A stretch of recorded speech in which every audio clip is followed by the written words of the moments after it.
कहानी की शुरुआत में हमें बताया जाता है एक डीमन क्वीन के बारे में, जो कि अपने साथ बहुत सारी डीमंस की सेना को इंसानों को खत्म करने के लिए लेकर आ रही थी। मगर उस एरा में 3 इमोर्टल्स आए जिन्होंने डीमन क्वीन और उसके सेना से लड़ने के लिए पूरी अपनी जी जान लगा दी। मगर एक एक करके डीमन क्वीन को रोकना बड़ा ही मुश्किल हो गया था। मगर जब कुनलुन एरिया में समिट का वक्त आया तो उन तीनों ने हाथ मिला लिया और एक साथ ही डीमन क्वीन और उसकी सेना को खत्म करने के लिए बड़े ही पैतरे बनाए, जिसमें आखिरकार इंसानों की ही जीत हुई और 3 इमोर्टल्स ने इस डीमन क्वीन को और उसकी सेना को हमेशा हमेशा के लिए सील कर दिया। मगर अभी भी खतरा पूरी तरह से टला नहीं, क्योंकि वो सील हो गई है, ना कि खत्म हो गई है। डीमन क्वीन और उसकी सेना अपने मौके का ही वेट कर रहे हैं। जो ही उन्हें मौका मिला तो अगेन वो झपट्टा मारकर इंसानों को खत्म करना शुरू कर देंगे। और अब इस बात को 1 साल हो चुके हैं। एक बार में हम अपने मेन प्रोटैगनिस्ट लू फैंग को देखते हैं, जो कि एक विलेज को बचाकर उसके चीफ से पैसा ले रहा था। मगर उस विलेज के जो चीफ हैं तो वो थोड़े से कंफ्यूज हैं कि क्या सच में ये वही राक्षस हैं जो कि उनकी विलेज में सब लोगों को हैरास कर रहा था। लू फैंग बड़ी ही कॉन्फिडेंट से कहता है कि जो तुम इसके सिर पर ये तालिस्मान देख रहे हो, इसकी पावर से ये बहुत छोटा लग रहा है और जो ही ये तालिस्मान हटेगा तो ये अपनी ओरिजिनल फॉर्म में आ जाएगा और तब तुम्हें पता चलेगा। हमारा मेन प्रोटैगनिस्ट लू फैंग 17 साल का है। ये एक प्रीस्ट है, लेकिन जो ट्रू इमोर्टल्स हैं तो ये उनका डिसेंडेंट है। अच्छा, तो विलेज चीफ को अभी भी शक हो रहा था कि क्या सच में ये वही मॉन्स्टर है। वो तो सोच रहे थे कि सील होने के बाद भी उनकी ये सिनिस्टर लुक जो है, यानी कि इस मॉन्स्टर की, वो कभी हटेगी नहीं। मगर ये तो एक पिट्टू सा पिग लग रहा है। तो लू फैंग उसे समझा ही रहे होते हैं कि वो बीच में बोल पड़ते हैं कि आप लोगों में और हम में कुछ भी फर्क नहीं है, बस आप लोगों के पास कुछ सुपरनेचुरल पावर्स हैं। इससे लू फैंग बड़ा ही गुस्सा हुआ और वो कहने लगा कि चलो मैं सील ही हटा देता हूँ, तो तब आपको मेरी बात पर यकीन आएगा। विलेज चीफ डर जाते हैं, लेकिन लू फैंग रुकता नहीं और वो बस सील हटा ही रहा होता है और कहता है कि जो ही वो इस सील को हटाएगा तो वो यहाँ से चला जाएगा। बस फिर उसके बाद किसी और वॉरियर के आने का वो वेट कर ले, ताकि तब तक उनमें से ऐसा कोई भी नहीं होगा जो कि इस मॉन्स्टर को सील कर सकता है। तो वो बेस्ट ऑफ लक कहता है और जो ही वो सील को टच करता है तो चीफ अपने वर्ड्स वापस लेकर कहता है कि मैं तो मजाक कर रहा था। वो उनकी बातों पर कभी भी शक नहीं करेंगे और वो माफी मांगता है। मगर लू फैंग उसको और भी चढ़ाते हुए कहते हैं कि नहीं नहीं, मुझे खुद को प्रूव करने दो, तब तुम्हें पता चलेगा। मगर चीफ कहता है कि मजाक खत्म और अब चलो सीरियस टॉपिक पर बात करते हैं, यानी कि पैसों की। तो लू फैंग इस मॉन्स्टर के साथ लड़ने का एक्सपीरियंस शेयर करता है कि उसके बलबूते पर वो बिल थोड़ा सा बढ़ाएगा। विलेज चीफ ने क्या ही एक्सपेक्ट किया था, लेकिन जब वो लू फैंग का बिल देखता है तो उसकी आंखें ही बाहर आने लगती है। जो रकम लू फैंग बताता है तो वो इस छोटे विलेज के लिए बहुत ज्यादा है। मगर लू फैंग कहता है कि ताओ प्रीस्ट जो है, यानी कि मेरे जैसे, तो वो और भी ज्यादा पैसे लेते हैं, लेकिन वो यहाँ पर जेनरस है कि वो कम पैसे मांग रहा है। मगर विलेज चीफ के पास उतना नहीं होता। तो लू फैंग कहता है कि चलो तुम लोगों के पास जितना है उतना ही दे दो। तो वो देने के लिए तैयार तो हो जाता है, लेकिन लू फैंग उसके कपड़े ही चुरा कर ले जाता है और कहता है कि नेक्स्ट टाइम अगर कोई और डीमन हुआ तो मुझे जरूर बताना। तो जो ही लू फैंग वहाँ से बाहर गया तो चीफ कहता है कि डीमन तो वो नहीं बल्कि तुम हो। साला कपड़े कौन चुरा कर लेकर जाता है। अब सीन कट होकर जंगल पर जाता है, जहाँ पर लू फैंग गुनगुनाते हुए आ रहा था। और अब हमें लू फैंग के रियल विचारों के बारे में भी पता चलता है। वो कुछ ज्यादा ही चार्ज कर रहा था, लेकिन इन लोगों को प्रोटेक्ट करने वाला कोई भी नहीं है, तो इनको बेवकूफ बनाना लू फैंग के लिए बहुत ज्यादा आसान था। और हमें लू फैंग से ये भी पता चलता है कि जो मॉन्स्टर के बारे में वो विलेज बता रहे थे तो वो तो दरअसल एग्जिस्ट ही नहीं करता, क्योंकि मॉन्स्टर इतनी आसानी से अपीयर नहीं होते। उसे तो बस मुफ्त का पैसा मिला है। और सच में अगर एक मॉन्स्टर एग्जिस्ट करता है तो वो जरूर उसे देखना चाहेगा। जो ही उसने ये कहा तो पेड़ पर एक मंकी मॉन्स्टर होता है। लू फैंग उस मंकी मॉन्स्टर के नजरों में आते ही वो उस पर हमला कर देता है। वो मंकी मॉन्स्टर भूखा भी था और वो कहता है कि इंसानों को उसने काफी वक्त से नहीं खाया। मगर लू फैंग डरता नहीं और वो उसकी ओर कुछ रेड कलर का पाउडर फेंकता है, जिसको वो मंकी मॉन्स्टर कहता है कि ये सिनेबार हो सकता है। अब सिनेबार क्या है, तो ये एक रिफाइंड पिल से बनाई गई हुई एक पाउडर होती है जो कि उस जैसे मॉन्स्टर के लिए इस्तेमाल की जाती है। तो इस सिनेबार पाउडर को लू फैंग के पास देखकर मंकी मॉन्स्टर कहने लगते हैं कि शायद से ये एक सोर्सरर है, तो अब इस इंसान को खाना इतना आसान नहीं हो सकता। मगर जैसे ही वो रेड कलर का पाउडर उस मंकी मॉन्स्टर की आंखों में चला जाता है तो वो कोई रिफाइंड पिल की पाउडर नहीं थी, बल्कि मिर्ची थी, जिससे वो जोर जोर से चीखने लगता है और वो बहुत ही ज्यादा गुस्से में आ जाता है। मगर उसे मालूम होता है कि वहाँ पर लू फैंग तो है ही नहीं, वो तो कब का गायब हो चुका है। अब जब सीन लू फैंग पर आता है तो वो तो घोड़े की तरह तेज दौड़ रहा था। उसने कभी भी एक्सपेक्ट नहीं किया था कि इस जंगल में भी इतना हाई लेवल मॉन्स्टर उसे देखने को मिल सकता है। और खुद को तसल्ली देता हुआ लू फैंग कहता है कि वो मंकी मॉन्स्टर काफी ज्यादा लकी है, बस अगर वो थका नहीं होता तो वो कब का उसे मार डालता। जो कि ऐसा बिल्कुल भी नहीं है, बल्कि इसे डर लग रहा है, इस वजह से ये भाग रहा है। और अब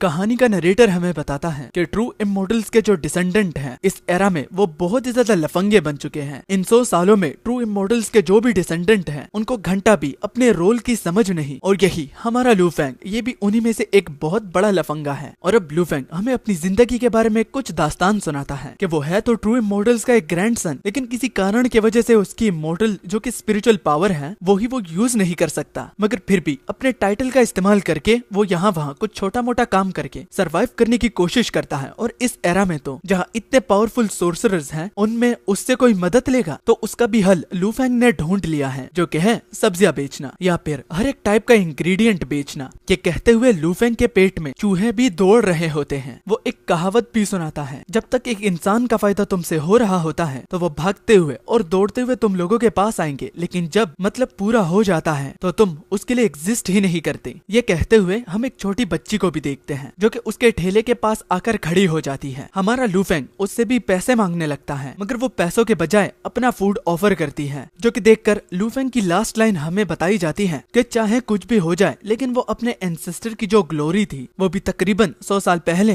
तो उसको वो जरूर वापस लेकर आएगा। अभी फिलहाल के लिए हमारा मेन प्रोटैगनिस्ट होंग शैन सिटी में यहाँ वहाँ भटक रहा है, वो भी कस्टमर ढूंढने के लिए। चलते चलते उसे दीवार पर एक हेल्प नोटिस दिखता है जिनमें वॉरियर्स की हेल्प चाहिए होती है। ये देखकर और साथ में प्राइस पूल भी देखकर वो बहुत ही ज्यादा खुश हुआ कि चलो इस अमाउंट से वो कुछ दिनों के लिए भीख नहीं मांगेगा। और उसी पोस्टर से गुजरते हुए दो और लोगों को हम देखते हैं, जिनमें से एक पूछता है कि क्या सच में वो वहाँ पर नहीं जाएंगे, वहाँ पर तो बहुत इनाम भी मिलेगा। तो दूसरा उसका भाई कहता है कि नहीं, उस इनाम का ही क्या करना जिसमें आपको जलील होना पड़ता है। और कुछ और रूमर्स का सुनकर लू फेंग के तो पैरों तले जमीन ही खिसक जाती है और अब वो खुद को क्वेश्चन करने लगता है कि क्या सच में उसे वहाँ पर जाना चाहिए या नहीं। मगर लोगों को इम्प्रेस करना कोई लू फेंग से सीखे, वो इस तरह बहुत सारे लोगों को अपने ढोंग में फंसा चुका है, तो दोबारा ट्राई करने में क्या ही जाएगा। लू फेंग कहता है कि वो भी तो एक इंसान है, वो भी बाकियों की तरह, उसमें इमोर्टल्स और स्पिरिचुअल पावर्स तो नहीं लेकिन ढोंग की पावर, तो उससे बड़ा ढोंगी और कोई भी नहीं हो सकता। अगला सीन प्रिंस मैंशन का होता है। वहाँ पर 3 लोग पहले से ही आए होते हैं और प्रिंस मैंशन का जो ओनर है तो वो इन 3 लोगों की ओर देखकर सेटिस्फाई नहीं होता। वो अब भी कहता है कि क्या ये लोग काफी होंगे या नहीं। तो जो उसका असिस्टेंट है तो वो कहता है कि मास्टर ये लोग बहुत ही ज्यादा फेमस हैं। तो तीनों अपना नाम बताते हुए पहला तो एल्केमी मास्टर बताता है, इसका नाम लीमैन है, और इस चॉकलेटी आदमी का नाम टाइगर शाका होता है, और इस आखिरी मास्टर का नाम ही नहीं होता। तो प्रिंस इन लोगों की ओर देखकर अपने मनी मन समझ जाता है कि ये लोग ढोंगी ही हैं, बस पैसा वसूल करने के लिए ही आए हैं, मगर इनको अगर अपनी मौत का इतना ही शौक है तो वो इनको ट्राई करने जरूर देगा। और प्रिंस फेक स्माइल देता हुआ कहता है, वाह कितने ही बड़े नाम हैं, हम आपको जरूर ट्राई करने देंगे, लेकिन एक बात समझ लेना, गलती करोगे तो उसका भरपाया भी करना पड़ेगा। ये कहते हुए वो बीच में कुछ फ्लावर पेटल्स को भी पाते हैं, जो कि और किसी ने नहीं बल्कि अपनी एंट्री के लिए लू फेंग ने बिछाए होते हैं। लू फेंग कविताएं सुनाता हुआ कहता है, डीमंस और भूखों कुत्तों में कुछ भी फर्क नहीं होता, दोनों ही गोश्त खाकर ही शांत होते हैं। जो कि एक कविता थी ही नहीं, लेकिन प्रिंस इसके ढोंग में फंस जाता है और कहता है, हालांकि उसको इस पोइट्री की समझ में नहीं आती, लेकिन वो लू फेंग का नाम पूछता है कि आखिर वो है कौन, इतनी बड़ी हस्ती उसकी मदद करने के लिए आई है तो जरूर ये ऊपर वाले का ही काम होगा। तो खुद की इंट्रोडक्शन देता हुआ कि उसका नाम लू फेंग है और वो 3 डिसेंडेंट्स का ग्रैंडसन है, तो वो एक धांसू सी एंट्री देता हुआ आता है और अपना ग्रेटिट्यूड पेश करके वो कहता है, डीमंस और मॉन्स्टर को मारना ये काफी सालों से हम करते हुए आ रहे हैं, तो आपको फिक्र करने की कोई भी जरूरत नहीं। ये कहकर वो पीछे जो रोप उसने अपने साथ बांधी हुई होती है, जिसकी मदद से वो हवा में उड़ रहा था, तो वो काट देता है और साथ में उसने काफी चीजें भी रेडी की हुई होती हैं, वो भी इस एंट्री के लिए। तो हाँ, किस्मत अच्छी थी कि ये लोग उसके ढोंग में फंस गए। वो 3 लोग जो कि उससे पहले आए थे तो वो भी इस धांसू से एंट्री को देखकर समझ जाते हैं कि ये बंदा एक रियल डील है, और वो प्रिंस तो शर्मा ही रहा होता है जैसे कि उसको कोई प्रपोज कर रहा हो। प्रोफेशनलिज्म की बात ही अलग है। लू फेंग अगर पावर का इस्तेमाल नहीं कर सकता तो लोगों को बेवकूफ बनाना भी तो एक पावर ही है। प्रिंस उन तीनों लोगों को साइड करके कहता है कि अब तुम लोगों की जान भी बच जाएगी, क्योंकि अब डिसेंडेंट्स जो आ चुके हैं। ये देखकर लू फेंग अपने मन ही मन कहता है, लगता है ये लोग वाकई में मेरा ही इंतजार कर रहे थे। लगता है इसे पता नहीं कि मैं तो यहाँ पर पैसे वसूल करके निकल ही जाऊंगा। मगर पूरी तरह से लू फेंग यहाँ पर अच्छे स्टेट में नहीं है, क्योंकि उसकी धमाकेदार एंट्री ने उन लोगों को इतना ज्यादा कन्विंस कर लिया कि वो कहते हैं कि उनके साथ लड़ना वो मास्टर को सिर्फ होल्ड बैक करने के लिए ही होंगे, मतलब कि इंटरप्शन होगी। जो कि देखकर लू फेंग को समझ में नहीं आता कि ये अब उसके साथ क्या हो रहा है। और जिस टेम्पल के सामने वो खड़े होते हैं तो उससे बहुत ही ज्यादा इविल स्पिरिट की ऑरा वो फील कर पा रहा था। लू फेंग घबराते हुए कहता है कि इससे तो कुछ ज्यादा ही कड़क ऑरा आ रही है। तो प्रिंस उसको थमाते हुए कहता है कि हाँ, इसलिए तो आपका वेट कर रहे थे। और बेचारा लू फेंग जो कि एक ढोंगी है तो उसको पसीने में ही हम नहाते हुए पाते हैं। लू फेंग एक बहुत ही मुश्किल में फंस गया था और पीछे से वो तीनों मास्टर जो थे उनका भी एक न्यू टास्क बन जाता है कि वो मास्टर को इन डीमंस को मारते वक्त सिर्फ देखना चाहते हैं। तो लू फेंग उन लोगों को रोक कर कहता है कि नहीं, मेरी पावर से तुम लोगों को भी नुकसान पहुंच सकता है, तो बस तुम लोगों से यही रिक्वेस्ट करूंगा कि तुम लोग यहीं पर ही खड़े रहो। मैं नहीं चाहता कि मेरी वजह से एक मासूम की जान चली जाए। ये कहता हुआ वो टेम्पल की ओर बढ़ जाता है, मगर वो भी रोते हुए। अंदर टेम्पल में इंटर करते ही हम एक बहुत बड़ी मूर्ति को देखते हैं जो कि उससे बात करती हुई कहती है कि एक इंसान उसके टेम्पल में कैसे आ गया। तो लू फेंग उस मूर्ति को बात करता हुआ देखकर उसके तो फटके हाथ में आ जाती है और बाद में पता चलता है कि वो आवाज उस मूर्ति से नहीं बल्कि कुछ और स्पिरिट से आ रही थी, जो कि इस जगह को अपनी टेरिटरी समझकर लू फेंग के सामने आकर उसे डराकर भगाने की कोशिश करते हैं। मगर उन लोगों को देखकर और उनके साइज को देखकर लू फेंग खड़े खड़े कहता है, तो क्या ये वही इविल स्पिरिट्स हैं? मैं घंटा ही डर रहा था। और अब लू फेंग की बॉडी में एक कॉन्फिडेंस आ जाता है, वो हल्ला बोल देता है और उनकी खटिया कड़ी करना शुरू कर देता है। उसकी स्पेशल टेक्निक मिर्ची पाउडर का भी वो इस्तेमाल करके और साथ में कुछ मुक्के और लाते देकर वो उन लोगों का सफाया कर रहा होता है। मगर बाहर के लोगों को आवाजें तो आ रही होती हैं लेकिन धमाके तो आ ही नहीं रहे। जिस तरह के मास्टर ने कहा था तो वो उसकी पावर का तो एक ग्लिम्स भी नहीं देख पा रहे हैं, तो उनको शक होने लगता है। मगर अगर अंदर देखा जाए तो लू फेंग उन स्पिरिट्स को अपने लास्ट पावर से पूरी तरह से सफा चट कर देता है। इतने पित्तू से अटैक से भी उसके पैर कपकपाने लगते हैं और वो कहता है कि अपने पैरों को तो वो फील ही नहीं कर पा रहा। थोड़ी सी पावर से भी उसके नाक से खून निकल रहा होता है। और अब टेम्पल के बाहर एक धमाका होता है। ये धमाका दरअसल लू फेंग के एक कैमोफ्लेज का सीन होता है। वो अंदर से पटाखे फोड़ रहा था, वो भी छत पर, जिससे उनको जो शक हो रहा था तो अब उनका शक यकीन में बदल जाता है कि वो बिला वजह ही मास्टर पर शक कर रहे थे। वो यहाँ वहाँ चीजों को तोड़ने लगता है कि तभी वो खुद फ्लोर के नीचे ही गिर जाता है। और नीचे गिरते ही एक अलग सी ही जगह होती है और जो वो कड़क डार्क ऑरा वो फील कर रहा था तो वो इस छोटे से इक्विपमेंट से आ रहा था। उस चीज के पास करीब जाकर वो इंस्पेक्ट करने लगता है कि ये क्या चीज है और आखिर इसके अंदर से इतनी कड़क ऑरा क्यों आ रही है। तो जब लू फेंग ने उसमें झांक कर देखा तो आवाज आई कि उसे आराम से सोने दो। डर के मारे लू फेंग के हाथ से वो चीज गिरकर टूट जाती है और अब असली फाइट शुरू होगी, क्योंकि उसके अंदर डीमन क्वीन का एक वॉरियर इमोर्टल ने बसाया हुआ था, मतलब कि सील कर रखा था। सील टूट चुका है और वो उस पूरे शहर को अपनी डार्क ऑरा से कवर कर लेता है। इतने सालों के बाद इस शहर को देखकर वो कहता है कि ये बिल्कुल भी नहीं बदला और आते ही वो इंसानों पर हमला करना शुरू कर देता है। इस इविल स्पिरिट का जो लेवल है तो वो डिजास्टर लेवल का है। इसका नाम भी है जो कि है हुलोंग और इसका निकनेम है लॉर्ड ऑफ टाइम, लेकिन हम इसको टाइम लॉर्ड ही बुलाएंगे, जो कि इंसानों को खाने के लिए उनके सिर पर बिल्कुल काले बादलों की तरह मंडरा रहा था। और अब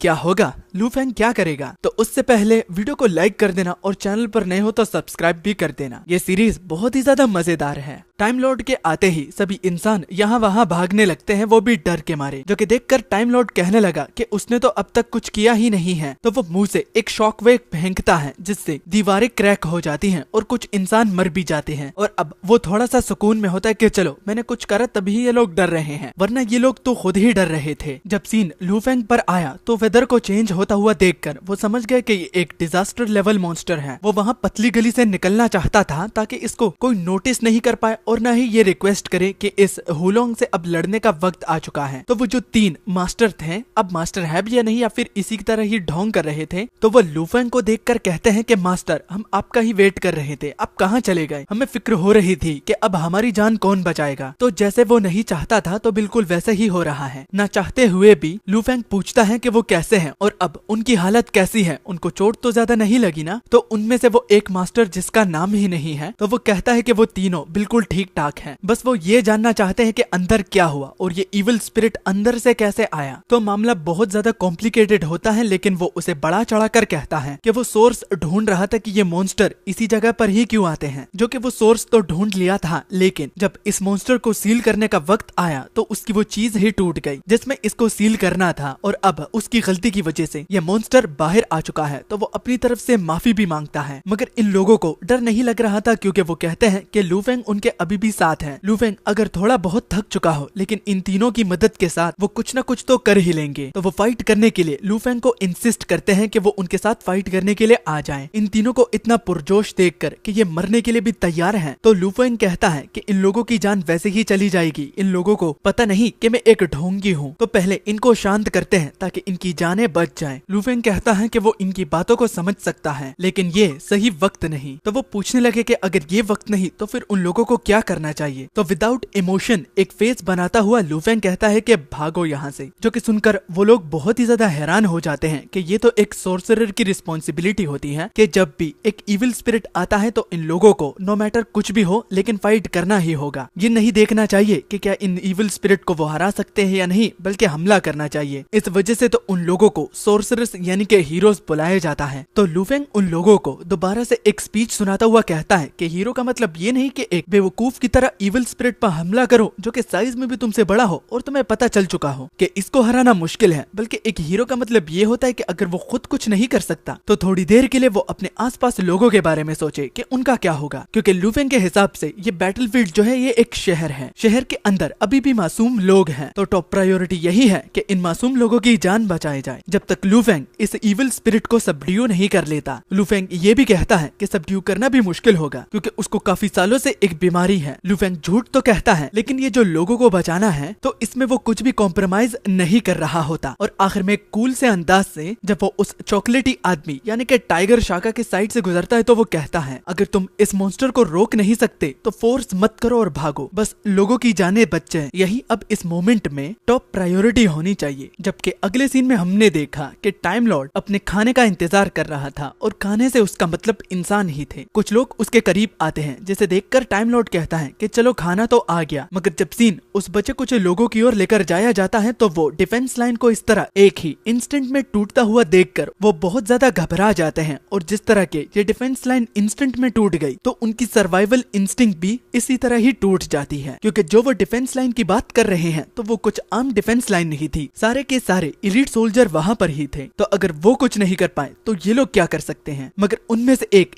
स्पीच देता हुआ कहता है कि फॉर्मेशन बनाओ और मॉन्स्टर के हेड को टारगेट करो, अगर हम इसे मार नहीं सकते तो किसी मदद का वेट तो कर सकते हैं। जो ही उन्होंने अटैक करना चाहा तो टाइम लॉर्ड ये देखकर उन लोगों की ओर ही बढ़ जाता है, वो भी उनको खाने के लिए। और वो कहता है कि काफी टाइम के बाद इंसानों को चखना बहुत ज्यादा स्वादिष्ट होने वाला है। वो धमाके के साथ लैंड करता है, जिसकी वजह से आसपास धूल मिट्टी उड़ जाती है। धूल मिट्टी में सोल्जर्स को अपने कैप्टन की चिंता हो रही थी, मगर जब उन्होंने अगले ही पल देखा तो कैप्टन को टाइम लॉर्ड पकड़ चुका था। सोल्जर ये देखकर कि कितनी आसानी से टाइम लॉर्ड ने उसके कैप्टन को पकड़ लिया और टाइम लॉर्ड उन लोगों को अगला सीन दिखाकर उनकी विल को पूरी तरह से क्रश जो करना चाहता था, तो वो कैप्टन को उन लोगों के सामने ही चबाकर निकल जाता है, वो भी हंसते हुए, जिसकी वजह से बचे कुचे सोल्जर जो थे तो उनकी भी विल पूरी तरह से शैटर हो जाती है और वो बहुत ही ज्यादा डर जाते हैं। जैसा कि टाइम लॉर्ड चाहता था तो ये लोग एक जगह पर खड़े हो जाते हैं, क्योंकि इन लोगों ने ये रियलाइज तो कर लिया है कि अब भागने का कोई भी पॉइंट नहीं और अब बस एक भेड़ की तरह अपनी मौत का इंतजार कर रहे थे कि तभी साइड से उस टाइम लॉर्ड पर हमला होता है, वो भी एक फायर बॉल से।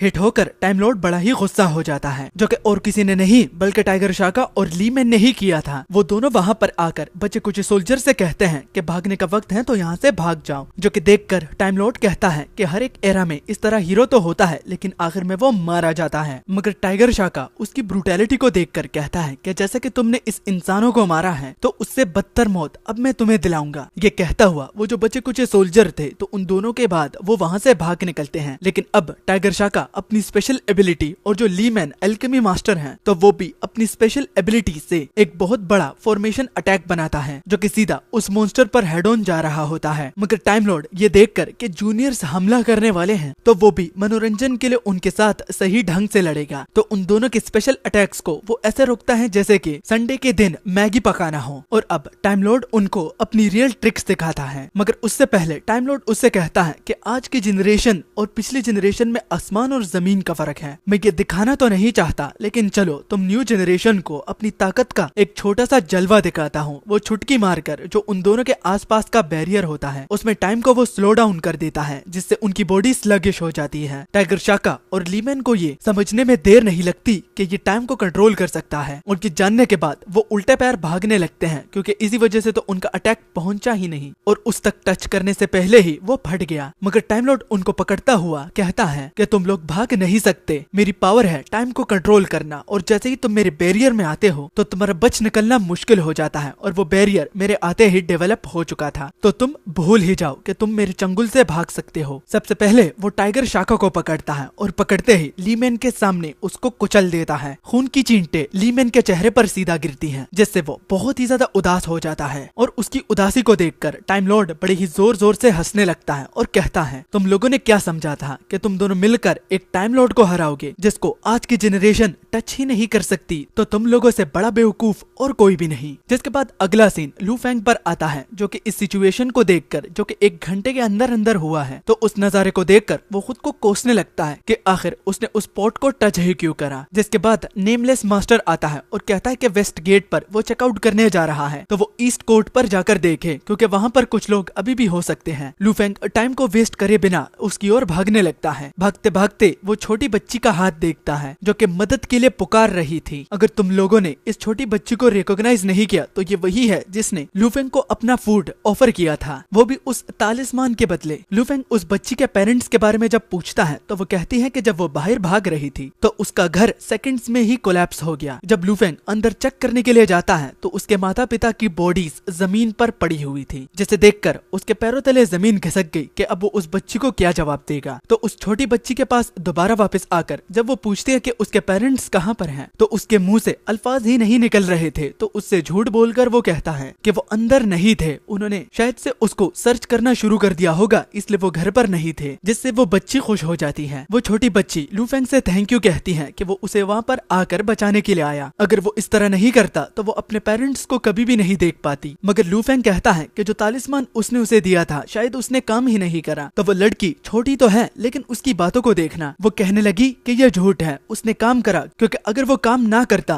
तो बिग ब्रदर यहाँ पर कैसे आते। इससे लू फेंग रोने लगता है और कहता है कि चलो पहली बार किसी के मुंह से तो सुना कि वो उसका बेनिफैक्टर बन चुका है। जिसके बाद लोग एक एक करके वहाँ से निकल रहे थे और इन लोगों को इवैक्यूएट करता हुआ लू फेंग थोड़ा बहुत तो सेटिस्फाई था, लेकिन बहुत ज्यादा डिसअपॉइंट भी कि वो बहुत सारे लोगों को खो दिया, वो भी सिर्फ उसकी गलती की वजह से। जिसके बाद जब सीन दोबारा से लीमैन पर आता है तो उसकी हड्डियां टूट चुकी थी और वो खांसते हुए कहता है कि ट्रू इमोर्टल्स का डिसेंडेंट भी यहाँ पर है, लोगों को इवैक्यूएट करने के बाद वो यहाँ पर आकर तुमको डिफीट कर देगा। ये वो टाइम लॉर्ड को धमकी दे रहा था। टाइम लॉर्ड ट्रू इमोर्टल्स का नाम सुनकर बड़ा ही एक्साइटेड हो जाता है, क्योंकि बहुत सालों पहले ट्रू इमोर्टल्स के एक इमोर्टल ने उसे यहाँ पर कैद कर दिया था और उसी का ही डिसेंडेंट यहाँ पर मौजूद है, तो वो अपना बदला जरूर लेगा। ये कहकर वो अपने बैरियर को और भी ज्यादा बड़ा कर देता है। हालांकि उसने अपना डोमेन एक्सपेंड भी कर लिया था, लेकिन वो किसी तरह के भी स्पिरिचुअल पावर को डिटेक्ट नहीं कर पा रहा था। टाइम लॉर्ड समझने लगा कि शायद से उसने अपनी स्पिरिचुअल पावर को हाइड कर लिया है, वो भी उससे बचने के लिए। तो वो चिल्लाते हुए कहता है कि ट्रू इमोर्टल्स के डिसेंडेंट, मुझे पता है कि तुम यहाँ पर हो, तुम इन कीड़ों मकोड़ों को बचाना चाहते हो तो सामने आओ, वरना मैं इन लोगों को एक एक करके मार डालूंगा। तो इस बड़े से डिजास्टर को अपने आंखों के सामने देखकर उसे अपने ग्रैंडफादर की बातें याद आ जाती हैं, जो कि one of the 3 true immortals में से थे। उनकी कहानियां जो कि वो अपने पोते को सुना रहे थे। तो तब तो लू फेंग को समझ में नहीं आई, लेकिन आज वो समझ पा रहा है कि इमोर्टल की जिंदगी बिल्कुल एक गैम्बलिंग की तरह है। आज जिंदा हो तो कल मारे जाओगे। तब हमें छोटा लू फेंग दिखाया जाता है, जो कि अपने ग्रैंडफादर के साथ उनके जवानी के दिनों के बारे में बात कर रहा था, जिसमें वो इतना ज्यादा इम्प्रेस होता है कि वो भी इनके इमोर्टल्स मार्शल आर्ट्स को सीखना चाहता है, लेकिन उसके ग्रैंडफादर मना करते हैं क्योंकि उनकी जनरेशन बहुत वीक है। अगर वो आर्ट को थोड़ा भी परफॉर्म करेंगे तो वह मारे जाएंगे। मगर वो रुकता नहीं, लेकिन ग्रैंडफादर कहते हैं कि वो उसके लिए कैंडी बाय करेंगे, जिसकी वजह से लू फेंग थोड़ी देर के लिए तो शांत हो जाता है, लेकिन बाद में वो खुद छुपके से प्रैक्टिस करने लगता है। लू फेंग का गोल सिंपल था, लोगों को ये रिमाइंड करवाना कि ट्रू डिसेंडेंट्स अभी तक जिंदा जिंदा हैं और उनके लिए घबराने की कोई भी जरूरत नहीं, क्योंकि वो अभी तक उनकी रक्षा कर सकते हैं। टाइम लॉर्ड की वार्निंग सुनने के बाद वो धीरे धीरे करके बढ़ रहा था, लेकिन टाइम लॉर्ड को लगा कि वो नहीं आने वाला, तो वो तोड़ फोड़ शुरू कर देता है। मगर तभी लू फेंग उसे कहता है कि मॉन्स्टर वहीं पर ही रुक जाओ और तोड़ फोड़ करना बंद कर दो। तो टाइम लॉर्ड लू फेंग की ओर देख कर कहता है कि आखिरकार तुम आ ही गए, मैं कब से तुम्हारा वेट कर रहा था।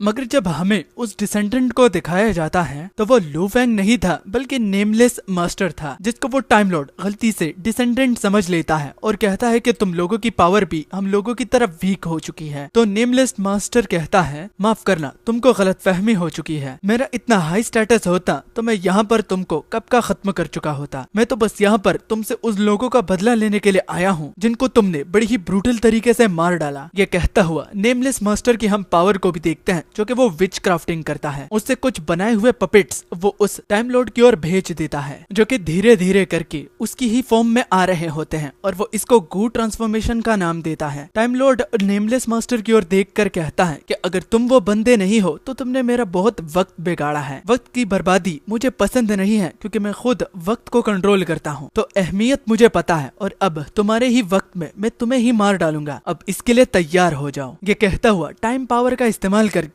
वो उसको यानी कि नेमलेस मास्टर को एक बैरियर में कैद कर लेता है और फिर पंच दे देता है। और वो पंच इतना ज्यादा दमदार था कि उसको बाहर खड़ा लू फेंग भी फील कर लेता है और अपने हाथ में कुछ पैसों की ओर देखकर वो कहता है, नेमलेस मास्टर, मैं तुमको किस अल्फाजों से बयां करूं, तुमने मुझ पर एक बहुत बड़ा एहसान किया है। ये कहकर सीन थोड़ा सा पास्ट में चला जाता है, जहाँ पर हमने देखा कि जब लू फेंग अटैक करने के लिए सिटी में बढ़ता है तो उससे पहले उसकी मुलाकात नेमलेस मास्टर से होती है, जो कि उसे रोक कर कहता है कि वो उसकी जगह जाएगा, जिस पर सीधा लू फेंग मना करता है, क्योंकि वो मॉन्स्टर उसको चाहता है, न कि नेमलेस मास्टर को। तो नेमलेस मास्टर अपनी पावर के बारे में लू फेंग को बताते हैं, जो कि अच्छी तो है, लेकिन लू फेंग के हिसाब से अगर वो अपनी पूरी पावर का इस्तेमाल कर लेता है तो वो मारा जाएगा, जिससे नेमलेस मास्टर को फर्क नहीं पड़ता। वो कहता है कि उसी ने ही तो कहा कि यहाँ जीतना नहीं बल्कि सरवाइव करना है। हाँ, वो बेवकूफ है, लेकिन उसकी मेमोरी अच्छी है। लू फेंग ने जो भी कहा था वो भी उनके साथ मिलते वक्त तो वो उसको एक एक करके याद है। मगर अंदर जाने से पहले वो पोटली जिसमें चंद पैसे थे तो वो लू फेंग के हवाले करके कहता है कि ये मेरी फैमिली तक पहुंचा देना और उनको कहना कि मैं यहाँ पर एक बॉडीगार्ड के तौर पर काम कर रहा हूँ, अगर मुझे कुछ हो जाता है तो, इसलिए मेरे आने में वक्त लगेगा। होपफुली लू फेंग मास्टर आप ये कर पाएंगे। नेमलेस मास्टर ये भी कहता है कि उसे भी अंदर जाने में डर लग रहा है और मौत से भी डर लगता है, लेकिन उसके फादर ने उसे कहा था कि अगर कोई एक चीज तुम्हारी रातों की नींद को उड़ा सकता है जो कि तुम कर नहीं सकते तो उसे उसी वक्त ही कर दो। जब तुम्हें लगे ये सही वक्त नहीं है तो तभी कूद जाना और देखना कि ऊपर वाले की तरफ से मिरेकल क्या होता है। लू फेंग कहता है कि सिर्फ एक सेंटेंस के लिए तुम अपनी जान जोखिम में डालने के लिए तैयार हो। तो नेमलेस मास्टर कहता है कि हाँ, मैंने अपने फादर को कभी सीरियसली नहीं लिया, लेकिन आज आप हीरो मेरे साथ हो और मेरी फादर की कही हुई बातें तो मैं जरूर ट्राई दूंगा। अब मैं चलता हूँ। मगर जहाँ तक लू फेंग की बात हो रही है तो हीरो का वर्ड सुनकर वो कहता है कि मैं कोई हीरो नहीं हूँ, बल्कि हीरो तुम हो। जबकि अगला सीन दोबारा नेमलेस मास्टर पर गया और उस टाइम लॉर्ड पर, तो हम टाइम लॉर्ड को बड़ा ही फ्रस्ट्रेटेड पाते हैं, क्योंकि वो जितनी बार इन क्लोन्स को मार डालता है तो वो दोबारा से रिजेनरेट होता है। इसके पीछे का रीजन अब तक उसे पता नहीं चला, जो कि देखकर नेमलेस मास्टर कहता है कि अच्छी बात है, तुम बड़े तो हो लेकिन तुम बेवकूफ भी हो। मैं तुम्हें अपनी इस ताकत का राज कभी भी नहीं बताऊंगा, मगर इस ताकत के पीछे का राज ये छोटी से दिखने वाली वुडन स्टिक होती है, जिससे रिजेनरेशन एबिलिटी लिमिटेड होती है, लेकिन बहुत सारे मॉन्स्टर को मारने के लिए काम आती है। इसकी मदद से वो बार बार रिजेनरेट कर पा रहा है। मगर ये भी खत्म होगा, लेकिन उससे खत्म होने से पहले वो जितना वक्त हो सके उन लोगों के लिए दिलाएगा। टाइम लॉर्ड ये देखकर बड़ा ही फ्रस्ट्रेट और कहता है कि मैं कुछ एनर्जी बचाना चाहता था, लेकिन तुम्हारे आने के बाद मैं अपने डोमेन को दोबारा इस्तेमाल कर रहा हूँ। अब बस भी करो और मर जाओ। मगर जब उसने अपना डोमेन खोलने की कोशिश करी तो उसके हाथ में दर्द होता है, जिसको एक्सप्लेन करता हुआ नेमलेस मास्टर बताता है कि मेरे क्लोन्स को मारने के बाद उसका पॉइजन तुम्हारी बॉडी पर फैल रहा है। हाँ, मैं कीड़ा मकोड़ा हूँ, लेकिन कीड़े मकोड़ों में भी हाथी जैसे बड़े मॉन्स्टर को भी मारने की ताकत होती है, इसलिए तो तुम अपनी एबिलिटीज का इस्तेमाल नहीं कर पा रहे। ये देखकर टाइम लॉर्ड बहुत ही ज्यादा गुस्सा हुआ और वो अपनी न्यू एबिलिटी, जिसको वो हाउल ऑफ टाइम कहता है, तो उसकी मदद से वो अपने इर्द गिर्द एक बैरियर बनाता है और उस बैरियर के अंदर जितनी भी चीजें होती हैं तो वो टूटने लगती हैं। बैरियर के अंदर नेमलेस मास्टर भी थे और उस बैरियर के इफेक्ट का खत्म होने के बाद हमने जब नेमलेस मास्टर को देखा तो वो बूढ़ा हो चुका था। इतनी इमेंस ताकत को देखकर उसे यकीन नहीं आ रहा था कि ये भी एग्जिस्ट करती हैं। और टाइम लॉर्ड हंसते हुए कहता है कि तुम जैसे कीड़े मकोड़ों को इस एबिलिटी से मरने का कोई भी हक नहीं है। तुम जैसे कीड़े मकोड़ों को मैं अपने हाथों से मारना चाहता हूँ। जो ही टाइम लॉर्ड ने उस पर हमला करना चाहा तो उसके बैरियर में वो एक धीमी सी स्पिरिचुअल पावर नोटिस करता है, जिसके बाद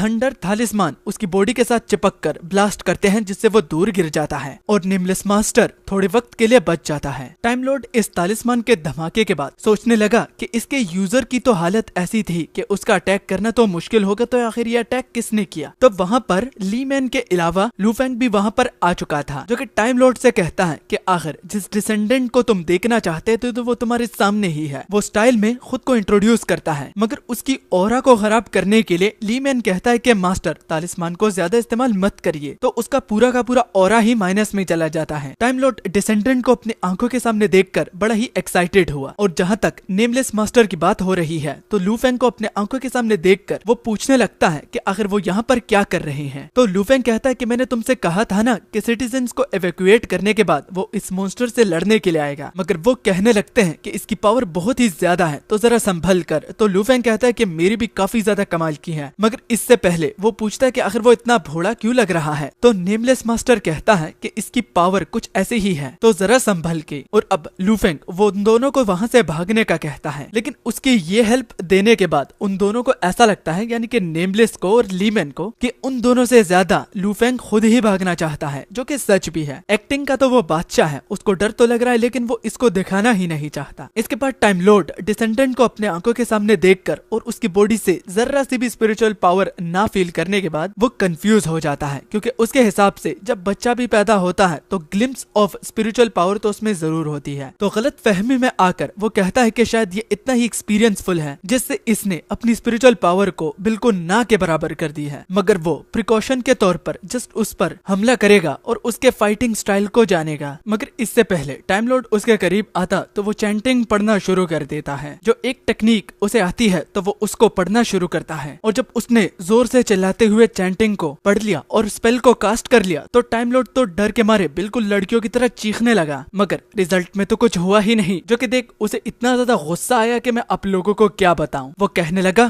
कि प्रैंक्स कब से डिसेंडेंट करना शुरू कर दिए। वो उसको दूर फेंक देता है, और बाकी के दोनों जब लू फेंग को उठाने के लिए बढ़ते हैं तो टाइम लॉर्ड उनकी इंटरप्शन की वजह से सबसे पहले उनको टिकाने लगाने के बाद इस फेक को भी मौत के घाट उतारने का प्लान बना चुके थे, इसलिए वो लू फेंग को छोड़कर इन दोनों पर हमला कर देता है। मगर तभी इमेंस स्पिरिचुअल पावर वो नोटिस करता है, और लू फेंग उठ खड़ा होकर कहता है कि मैंने इस स्पेल को काफी वक्त से पढ़ा नहीं तो मैं भूल चुका था, लेकिन अब मुझसे कोई भी गलती नहीं होगी, और अब इस सीलिंग चैंटिंग से वो उसको हमेशा हमेशा के लिए पत्थर में कन्वर्ट कर देगा। टाइम लॉर्ड दोबारा से टट्टिया करता हुआ भाग रहा था, मगर लू फेंग तब तक वो स्पेल कास्ट कर चुका था, जिसके साइड इफेक्ट में उसके मुंह से बहुत ही ज्यादा खून निकलने लगता है। वो खुद भी हैरान है कि जब उसने पहले इसको इस्तेमाल करना चाहा तो उसके नाक से सिर्फ खून निकलता था, लेकिन अब इतना ज्यादा खून। तो इससे उसको एक बात तो समझ में आ जाती है कि जितना टारगेट बड़ा होगा तो उतना ज्यादा खून निकलेगा, मगर टारगेट तो अभी तक सही सलामत है। वो उसको उठाकर कहता है कि अब मैं समझा कि तुम में जरा सी भी स्पिरिचुअल पावर नहीं है, इस वजह से तो तुम्हारे मुंह से खून निकल रहा है। जब एक आम इंसान जिसमें स्पिरिचुअल पावर नहीं होती वो चैंटिंग को कास्ट करता है तो उसकी जान चली जाती है, मगर तुम बच गए, तुम लकी हो। मगर तुम क्या सच में एक डिसेंडेंट हो जिसमें जरा बराबर भी स्पिरिचुअल पावर नहीं? तो बाकी के दोनों मास्टर्स लू फेंग की जान बचाने के लिए जब आगे बढ़ते हैं तो अपनी पूंछ से वो उन दोनों को दूर फेंक देता है, और लू फेंग को सर से पकड़कर वो कहता है कि अब ये बताना बच्चे, तुम्हारी माँ ने तुम्हें कहाँ से उठाया था? कहीं कचरे से तो नहीं उठाया? अगर कुछ उठाना था वो भी कचरे से तो कुछ अच्छा ही उठा लेते। मैं तुमको दोष नहीं लेकिन तुम्हारी बेवकूफ माँ को जरूर दोष दूंगा कि वो कितनी बड़ी बेवकूफ है। इससे लू फेंग को बड़ा ही गुस्सा आया और वो कहता है कि मेरी माँ का मजाक उड़ाना बंद कर दे। मगर टाइम लॉर्ड उसे ये रिमाइंड करवाता है कि वो कुछ ऐसी सिचुएशन में है जिसमें अगर वो रेजिस्ट करेगा तो वो मारा जाएगा, तो वो शांत ही रहे। वो ठान लेता है कि वो इस डिसेंडेंट को इतनी आराम से मरने तो नहीं देगा। वो उसको निगल लेता है, और जब वो उसके पेट में पूरी तरह से चला जाता है तो वो कहता है कि अब मेरे एसिड में डाइजेस्ट होकर ही मुझे अपने बदला लेने में सुकून मिलेगा। निकलने के बाद वो पाता है कि उसकी बॉडी में लाइट अब तक जल रही थी, और वो नोटिस करता है कि उसने एक बहुत बड़ी गलती कर ली है, क्योंकि जो हमारा लू फेंग होता है तो वो अब तक चैंटिंग पढ़ रहा था। वो उल्टी करके उसे बाहर फेंकना तो चाहता था, लेकिन बाकी के दोनों मास्टर उसे ऐसा करने नहीं देते, और देखते ही देखते लू फेंग को उसने अपनी बॉडी में जो कैद कर लिया था तो वो उससे कहता है कि अगर तुम स्पेल को कास्ट करोगे तो तुम भी मेरी तरह ही मारे जाओगे। तुम में स्पिरिचुअल पावर नहीं और इमोर्टल लेवल की टेक्निक्स के स्पेल को तुम कास्ट करोगे तो तुम्हें क्या लगता है, क्या तुम जिंदा बच पाओगे? तो लू फेंग कहता है कि मुझे जिंदा नहीं रहना, बल्कि मुझे इन लोगों की जिंदगी को आसान बनाना है, वो भी तुम जैसे मॉन्स्टर का खात्मा करके। और हाँ, मैं कोई हीरो नहीं हूँ, बस मुझे लोगों की परवाह है। ये कहकर लू फेंग उस टाइम लॉर्ड को अपनी बॉडी के अंदर ही सील कर लेता है, जिससे उसके बाल सफेद हो जाते हैं। वो मौत और जिंदगी के बीचों बीच था, जिसमें वो अपने ग्रैंडफादर को भी देखता है। वो उसकी तारीफ करके कहता है कि तुम बहुत बदल चुके हो, क्या तुम्हें अपनी चॉइस पर कोई रिग्रेट है? तो लू फेंग कहता है कि नहीं, मैंने ये जो डिसीजन लिया है तो मैं इसको बदलूंगा नहीं, चाहे इसमें मेरी जान ही क्यों ना चली जाए। जिसके बाद हम एक न्यू फेमिलियर कैरेक्टर से मिलते हैं, जिसको तुम लोग बहुत अच्छे से जानते होगे। ये उन दो कॉमिक्स का कोलैबोरेशन है और ये बंदा तुम लोगों के लिए मैं रिवील तो करूंगा, लेकिन अभी नहीं, बस स्टोरी का मजा लो। जिसके बाद अगले सीन में हमने देखा कि लू फेंग जो अनकॉन्शियस था तो वो डिसेंडेंट के सपने देख रहा था और उसके अगले ही पल उसकी आंखें खुल जाती हैं। इतने अजीब और गरीब सपने से उसके पसीने छूट रहे थे, लेकिन उससे कहीं बढ़कर वो खुद को मेडिकल क्लिनिक में पाता है और कुछ और अजीब हरकतें करने के बाद वो ये नोटिस करता है कि वो अब तक जिंदा है और कुछ देर पहले जो उसने सपना देखा था तो खुद को जिंदा पाकर वो उसके बारे में भूल ही जाता है और भागते हुए वो खुद को आईने में भी पाता है। अपने सफेद बालों को देखकर और अपनी लाल जैसी आंखों को देखकर जैसे कि उसने नशा किया हो, तो वो बड़ा ही हैरान था। और अब दो चीजें उसके सामने हैं। पहला, ये इस वजह से है क्योंकि उस इविल स्पिरिट को इसने खुद में सील कर दिया है। दूसरा, उस एबिलिटी का ये साइड इफेक्ट हो सकता है। मगर सबसे बढ़कर ये है कि अब तक वो जिंदा है। कुछ और अनयूजुअल ना हो तो वो अपना शर्ट उतार कर देखता है तो उस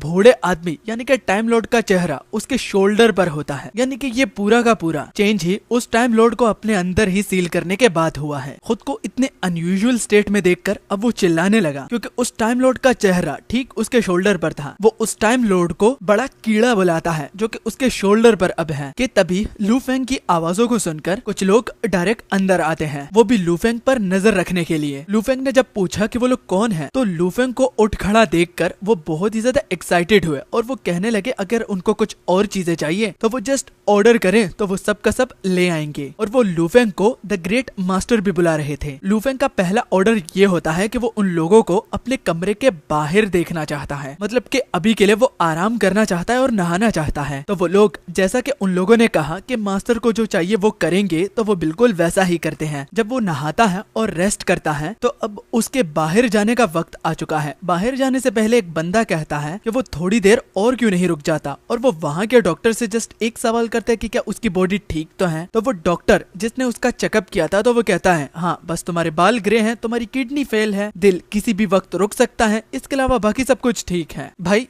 बचा ही क्या कि लास्ट में इसने बोला कि सब कुछ ठीक है। तो अब इस बात से हमें और लू फेंग को ये बात पता चलती है कि ये जो चेहरा उसके शोल्डर पर आया था तो ये उसके सील करने के कुछ ही दिनों के बाद आया है। जब शामान ने उसकी पूरी बॉडी का चेकअप किया तो उस वक्त ये चेहरा उसके शोल्डर पर नहीं था, मगर इसके अलावा उसकी बॉडी में कुछ अनयूजुअल चीजें भी वो नोटिस कर रहा है। मगर खैर उसको खुशी सिर्फ इस बात की है कि इस जगह को वो बचा पाया। तभी उसने जैसे ही ये लाइन खत्म की तो वो सोल्स को देखता है, वो भी उन लोगों की सोल्स जो कि उस फाइट में मर चुके थे और वो लू फेंग को अपना हीरो बुला रहे थे। लू फेंग के हिसाब से वो एक इल्यूजन देख रहा है, लेकिन वो इस सच को टुकरा नहीं सकता कि इन सोल्स की प्रेजेंस को वो फील कर सकता है। जिसके बाद सीन दोबारा उसी जगह पर जाता है जहाँ से ये सब कुछ शुरू हुआ था, मेंशन नंबर 101, जहाँ पर फर्स्ट लू फेंग ने अपनी धांसू एंट्री मारी थी। उस जगह को पूरी तरह से रिनोवेट किया जा रहा था और जिस बंदे को लू फेंग फॉलो करते हुए यहाँ पर आया है तो वो वहाँ के मास्टर जिसने पहला टास्क लू फेंग और बाकी तीनों को दिया था, जिनमें से वो टाइगर शाका मर चुका है, तो वो उनसे कहता है कि मास्टर यहाँ पर आ चुके हैं। जो ही प्रिंस ने ये देखा कि लू फेंग वहाँ पर है तो वो बहुत ज्यादा इमोशनल हो जाता है और वो थैंक यू भी कहता है। लू फेंग को वहाँ पर खड़ा होता हुआ देखकर वो उसको अपने टी हाउस पर बुलाता है, जहाँ पर बाकी के दोनों भी मौजूद थे। टी हाउस पर आने के बाद लू फेंग रास्ते में प्रिंस से पूछता है कि आखिर उसने ये क्यों कहा कि मॉन्स्टर को सिर्फ उसी ने ही हराया है। तो प्रिंस कहता है कि जो सच है तो वही सच होगा ना, मगर मन ही मन में लू फेंग कहता है कि तुमने गलत आदमी को पॉपुलैरिटी दी है। ऊपर फ्लोर में आने के बाद वहाँ पर नेमलेस मास्टर और लीमैन मास्टर भी थे। दोनों की हालत बहुत ज्यादा खराब थी, लेकिन लू फेंग उन दोनों को देखकर बड़ा ही खुश हुआ। जब रीजन पूछा कि वो दोनों अब तक यहाँ पर क्या कर रहे हैं तो नेमलेस कहता कि मैं तो डरता हूँ कि मेरी जो हालत है इसमें अगर मैं यहाँ से चला गया तो मुझे बाकी के मॉन्स्टर मार ही डालेंगे। और लीमैन तो कहता है कि मैं तो अपनी मर्जी से ही यहाँ पर रुका हुआ हूँ। तभी जो प्रिंस थे वो अपनी सर्वेंट से कहता है कि उस चीज को जल्दी ही यहाँ पर लेकर आ जाओ। वो दरअसल एक ट्रेजर चेस्ट था जिसमें लुफेंग का इनाम था। ट्रेजर चेस्ट को देखकर लुफेंग अपने मन ही मन कहता है कि मैं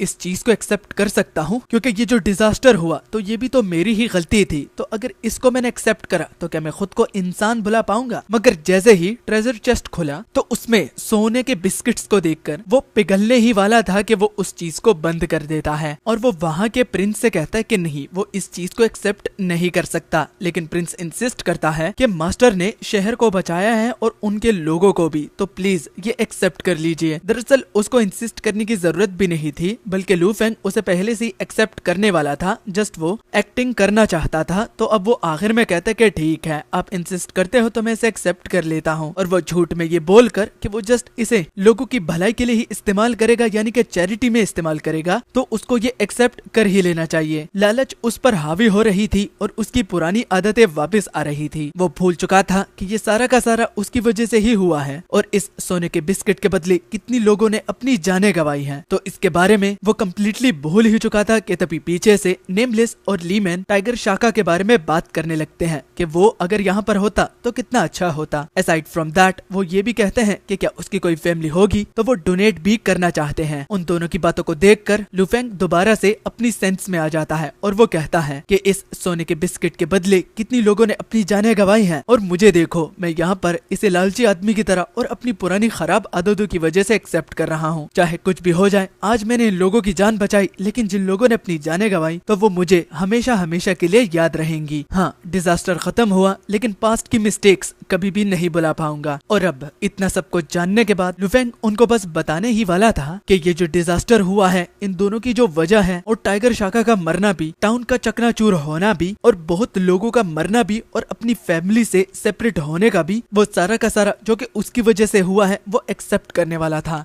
कि तभी हमें थोड़ा सा पास्ट में लेकर जाया जाता है। दरअसल लुफेंग में ये करेज ये इसलिए आ रही थी क्योंकि इससे पहले वो उन सब लोगों के टॉम पर गया जहाँ पर वो सब लोग मरे थे और लुफेंग अपने कॉज के लिए माफी भी मांगता है कि उसकी वजह से ये सारे लोग मर गए हैं। तो वो प्रे करने के साथ साथ सॉरी भी कह रहा था, जिसके बाद जब सीन दोबारा से प्रेजेंट पर आता है और लुफेंग ने ये एक्सेप्ट करा कि ये उसी की वजह से ही हुआ है, तो वो दोनों इस तरह कहने से मना करते हैं क्योंकि वो दोनों अब तक जिंदा है तो वो सारी की सारी रिस्पॉन्सिबिलिटी खुद क्यों उठा रहे हैं। लुफेंग कहता है कि नहीं, सच में वो मेरी वजह से ही था, मगर फिर भी वो दोनों इंसिस्ट करते हैं कि मुझे देखिए और इन सब लोगों को देखिए जो कि आज जिंदा है। हम उस मॉन्स्टर को इकट्ठे नहीं रोक पाए, लेकिन आपने उसे सील कर दिया जिसके कारण वो डिजास्टर खत्म हुआ, तो सॉरी कहने की कोई भी जरूरत नहीं है। लुफेंग बहुत कुछ बताना चाहता था लेकिन उसके मुंह से अल्फाज ही नहीं निकल पाए। वो अपने दिल ही दिल कहता है कि अगर वो उस पॉट को ना चूहता तो आज ये लोग इतनी बड़ी गलतफहमी में नहीं होते और ना ही इन लोगों ने अपनी जानों को गंवाया होता। अगर किसी को दोष देना है तो वो मैं ही हूँ। ये कहता हुआ लुफेंग जब वो शहर से बाहर निकलता है तो बाहर निकलते निकलते वो हमसे एक सवाल भी करता है जिसका मैं आप लोगों से कहूंगा कि आप कमेंट सेक्शन में जवाब दे दीजिए। लुफेंग कहता है कि हर एक स्टोरी में एक विलन और एक हीरो होता है। विलन तोड़ फोड़ मचाता है लेकिन हीरो उस तोड़ फोड़ को रोकता है, मगर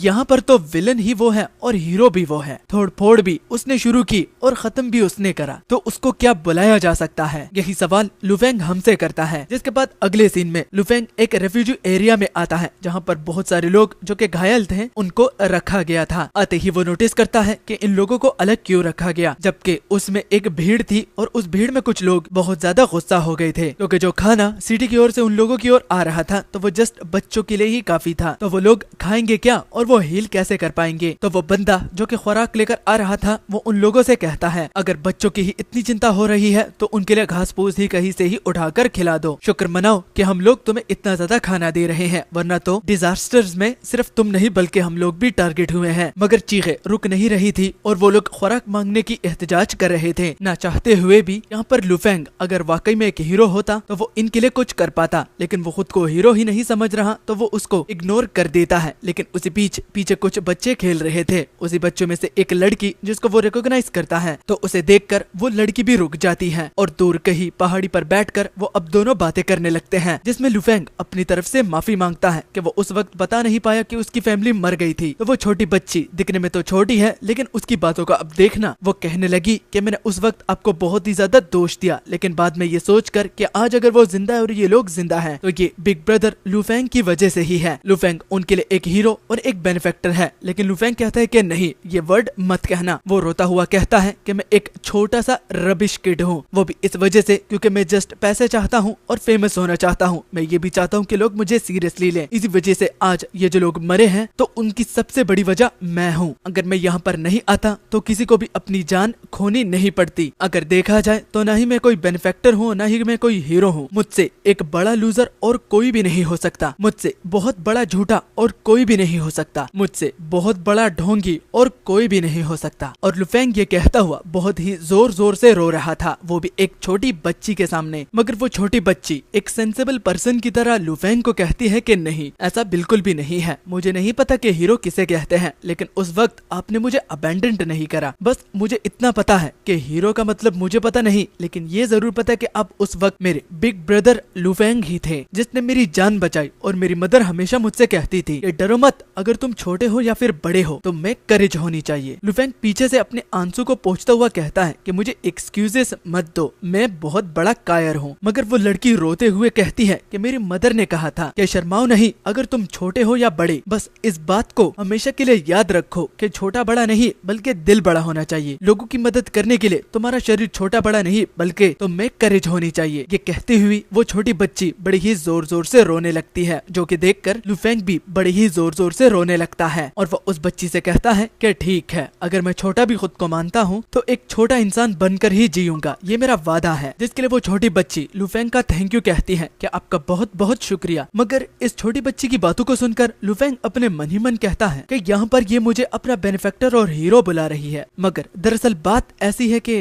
मैं हीरो नहीं बल्कि ये बच्ची ही हीरो है। इसकी वजह से मैं आज अपना सिर बुलंद करके और सीना तान कर इसको सपोर्ट कर रहा हूँ। जिसके बाद अगले सीन में हमने देखा कि हमारा ढोंगी लुफेंग, जिसको गोल्ड से इतना ज्यादा प्यार है और जो उसने झूठ बोला था कि वो इसको चैरिटी के तौर पर इस्तेमाल करेगा, तो वो उसको चैरिटी में दे रहा है। तो मैं खुद भी हैरान हूँ और लुफेंग खुद भी हैरान है। और जिस बंदों को वो दे रहा है तो वो खुद भी हैरान है, क्योंकि ये बहुत ज्यादा है। मगर लुफेंग कहता है कि फिक्र मत करो, मैं इसका भरपाया नहीं लूंगा, बस तुम लोगों को इसकी जरूरत है। ये कोई चैरिटी नहीं बल्कि तुम लोगों को ये चाहिए, वो भी मुझसे ज्यादा। अगर खुद के लिए नहीं लेकिन बच्चों के लिए इसको एक्सेप्ट कर लो, इससे उनके फ्यूचर में थोड़ा बहुत बदलाव आ सकता है। तो वो लोग एक्सेप्ट कर लेते हैं। इसके बाद वो छोटी बच्ची लुफेंग से कहती है कि क्या वो यहाँ से जा रहा है। तो लुफेंग बहाना मारता हो या फिर ये सच बात है, लेकिन वो कहता है कि उसकी एक ऐसी डिजीज है जिससे विलेज के लोगों को तकलीफ पहुंच सकती है, इसलिए वो यहाँ से जाएगा। तो ये कहता हुआ वो जा तो रहा था और वो विलेज के लोग अपना सर नीचे करके ग्रेटिट्यूड पेश करके कहते हैं कि क्या ही सेल्फलेस मैन है, खुद की परवाह नहीं है लेकिन अपने से ज्यादा लोगों के लिए परवाह है। ऐसे लोग आजकल बहुत कम मिलते हैं। मगर जब सीन लुफेंग पर गया तो वो तो रो रहा था, उसको अपने सोने की याद आ रही थी, लेकिन वो रो इसलिए रहा था क्योंकि आज उसने पहली बार एक अच्छा काम किया है। तभी पीछे से वही छोटी बच्ची आवाज लगाती है कि हे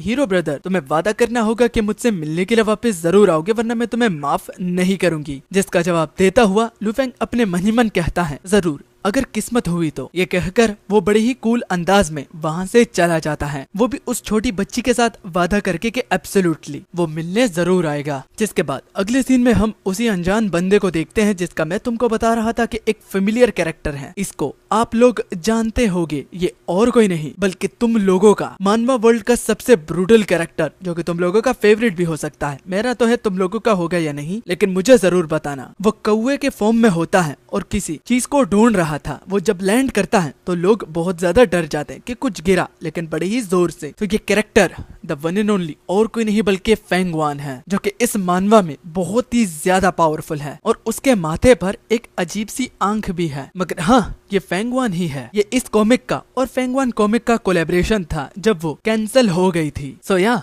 अब एंजॉय करो। कमेंट में जरूर बताना कि फेंग वान को इस कॉमिक में देखकर कौन कौन खुश है। जिसके बाद अगले सीन में हमने देखा कि वो छोटी बच्ची और सारे बड़े मिलकर खाना खा रहे थे और एंजॉय कर रहे थे। वही छोटी बच्ची जिसको यहाँ पर लोग लिटिल घोस्ट बुलाते हैं, तो वो एक ग्रैंडपा के पास जाकर कहती है कि वो नहीं खाएंगे क्या। तो ग्रैंडपा आसमान की ओर देखकर कहने लगा, आसमान बिल्कुल वैसा ही है जब वो डिजास्टर आया था, होपफुली कोई और आफत नहीं आई होगी। जबकि अगले सीन में हमने देखा कि फेंगवान को इन लोगों से पता चलता है कि उस मॉन्स्टर को लुफेंग ने हराया है। जब उसकी लोकेशन के बारे में पूछा तो उन लोगों को पता नहीं था और वो लोग झूठ नहीं बोल रहे थे, लेकिन इन लोगों की फेट लुफेंग के इस कारनामे की वजह से चेंज हुई है या नहीं, तो वो अपनी थर्ड आई से देखने की कोशिश करता है। थर्ड आई को सिर्फ एक ही बंदा रिकॉग्नाइज करता है और वो कहता है कि जैसे ही किताबों में लिखा गया है तो इस बंदे की आंख बिल्कुल वैसी ही है। जबकि अगले सीन में हमें पता चला कि लुफेंग दूर कहीं इन लोगों से इसलिए आया था क्योंकि वो किसी वक्त भी मॉन्स्टर में बदल सकता है। ये जस्ट उसकी थ्योरी है, लेकिन अगर इस तरह हुआ तो वो इन सब लोगों को खाना शुरू कर देगा। जिस लिटिल घोस्ट के साथ उसने प्रॉमिस किया है तो उसकी एक्सपेक्टेशन को वो तोड़ नहीं सकता। हाँ, उसे खुद के लिए बुरा लग रहा है, लेकिन उन लोगों के लिए अच्छा लग रहा है जो कि अब तक जिंदा है, और स्पेशली लिटिल घोस्ट के लिए तो बहुत ज्यादा। मगर फिर भी आखिर उसकी फेट में मॉन्स्टर की तकदीर ही क्यों लिखना था, और अब उसे ये भी नहीं पता कि वो इंसान है या मॉन्स्टर या फिर एक हाइब्रिड। मगर सिर्फ उसको एक बात तो अच्छे से पता है जो कि लिटिल घोस्ट ने उसे बताई थी, छोटा बड़ा नहीं बल्कि तुम में हिम्मत होनी चाहिए, तभी तुम सरवाइव कर पाओगे और कोई मिरेकल जरूर दिख जाएगा। उसी बलबूते पर ही वो आज मरने के बारे में नहीं बल्कि सरवाइव करने के बारे में दोबारा सोचता है। तो लुफेंग के थॉट्स को फेंगवान यहाँ से ही पढ़ लेता है और वो कहता है, तुम बड़े ही दयालु हो, लेकिन जिसको तुम ये रेस्क्यू कह रहे हो क्या ये सच में एक रेस्क्यू ही है? जितना मैं देख पा रहा हूँ तो इन लोगों का फ्यूचर बहुत ही ज्यादा बिगड़ चुका है। ये जिंदा तो हैं लेकिन तुम्हारी मदद की वजह से, लेकिन इनको जिंदा रखना क्या सही डिसीजन था या नहीं? अगर यही देखा जाए तो इनका आगे फ्यूचर बहुत ही ज्यादा बिगड़ा हुआ है, क्योंकि जिन्होंने अपने प्यारों को खोया है और अपनी लाइफ सोर्स को खोया है तो उनकी जिंदगी मुश्किलों से भर गई है। हाँ, ये जरूर किताबों में लिखा गया है कि जहाँ पर रोशनी मौजूद हो तो वहाँ पर डार्कनेस भी होती है, अच्छाई के साथ बुराई भी होती है, सुकून के साथ तकलीफ भी होती है। मगर इन तीनों में और इस रेस्क्यू में एक फर्क है कि उनका अंत तो है, यानी कि अच्छाई का बुराई, बुराई का अच्छाई, सुकून का तकलीफ और तकलीफ का सुकून, लेकिन यहाँ पर कुछ भी नहीं दिख रहा। तो क्या ये सच में एक रेस्क्यू है या फिर इनको और भी ज्यादा दलदल में डाल दिया है ताकि ये और भी ज्यादा सफर कर पाए? क्योंकि इवेंचुअली इन लोगों को ये समझ में आ जाएगा कि इनका मरना ही ठीक था, लेकिन अभी के लिए मैं इनको तकलीफ में नहीं देख सकता। और फेंगवान खून के आंसू रोने लगता है, वो हवा में उड़ता है और उसके पंख निकल आते हैं। पंखों के साथ साथ उसका पूरा फॉर्म ही चेंज हो जाता है और अपनी बॉडी से वो कुछ कौवों को इन लोगों के पास भेज देता है, जिन्हें देखकर ये सारे लोग डर जाते हैं और कहते हैं कि ये क्या हो रहा है। कुछ लोग आसमान में इतने सारे कौवों को देखकर कहते हैं कि ये कौन सी आफत है। तभी उनमें से एक कौवा आकर एक इंसान को एक बिल्कुल ब्लैक होल की तरह अंदर निगल लेता है। वो इतनी तेजी से निगला जाता है कि उसका पता भी नहीं चलता और ये देखकर बाकी लोग बहुत ज्यादा डर जाते हैं और वो जोर और शोर से भागने लगते हैं कि भागो, एक और आफत आ गई है। मगर फेंगवान के हिसाब से ये आफत इनके लिए अभी के लिए आफत है, लेकिन ये उनके लिए एक सुकून है। आगे का फ्यूचर वो देख चुका है जिसमें इनकी हालत और भी ज्यादा बिगड़ जाएगी। ये लोग जो कि आज भाग रहे हैं वो भी अपनी जान बचाने के लिए ये खुद मरना चाहेंगे, लेकिन इनको मरना नसीब नहीं होगा। छोटे हो, बड़े हो, बूढ़े हो, जवान हो, मर्द हो या औरत हो, मैं सब लोगों की जान बचा लूंगा। मगर मेरा तरीका अलग है, क्योंकि मैं तुम्हें सिर्फ एक वक्त के लिए नहीं बल्कि हमेशा हमेशा के लिए सुकून दे दूंगा। और वो ये कहकर हमारे दो नेमलेस मास्टर और लीमैन को भी ब्लैक होल में निगल लेता है। जब उस बच्ची पर बात आती है तो वो बूढ़ा आदमी जिसने वादा किया था कि वो इसको बचाएगा, तो वो भी ब्लैक होल में निगला जाता है। लेकिन निगलने से पहले वो कहता है कि भागो यहाँ से, तुम्हारे हीरो ब्रदर से मैंने वादा किया था कि तुम्हारी रक्षा करूंगा, लेकिन मैं खुद ही नहीं बच पाया, तो भागो यहाँ से, यहाँ पर खड़ी खड़ी क्या कर रही हो। जबकि अगली ओर लुफेंग जो के जंगल में था तो वो नोटिस करता है कि ऊपर एक काला चांद है जो कि ठीक टाउन के ऊपर था जहाँ से वो अभी अभी आया है। वो घबरा गया कि आखिर शहर के लोगों को क्या हुआ, तो वो उसकी ओर भागने लगता है। लेकिन भागते भागते हम ये भी देखते कि फेंगवान वो उन सब लोगों को इकट्ठा कर चुका था, वो भी अपने ब्लैक होल में, और बस एक अल्फाज के साथ, तुम लोगों की सफरिंग अब खत्म होती है। ये कहकर वो ब्लैक होल फट जाता है और उसी वक्त लुफेंग भी वहाँ पर मौजूद था और उन सब लोगों को अपने सामने ही फटता हुआ देखता है। लुफेंग घबराया हुआ था, उदास भी था और थक भी चुका था। उन सब लोगों को गायब होता हुआ देखकर वो बस एक अनफेमिलियर चेहरे को देखता है और वो और कोई नहीं बल्कि फेंगवान ही है जो कि उसकी ओर ही देख रहा था।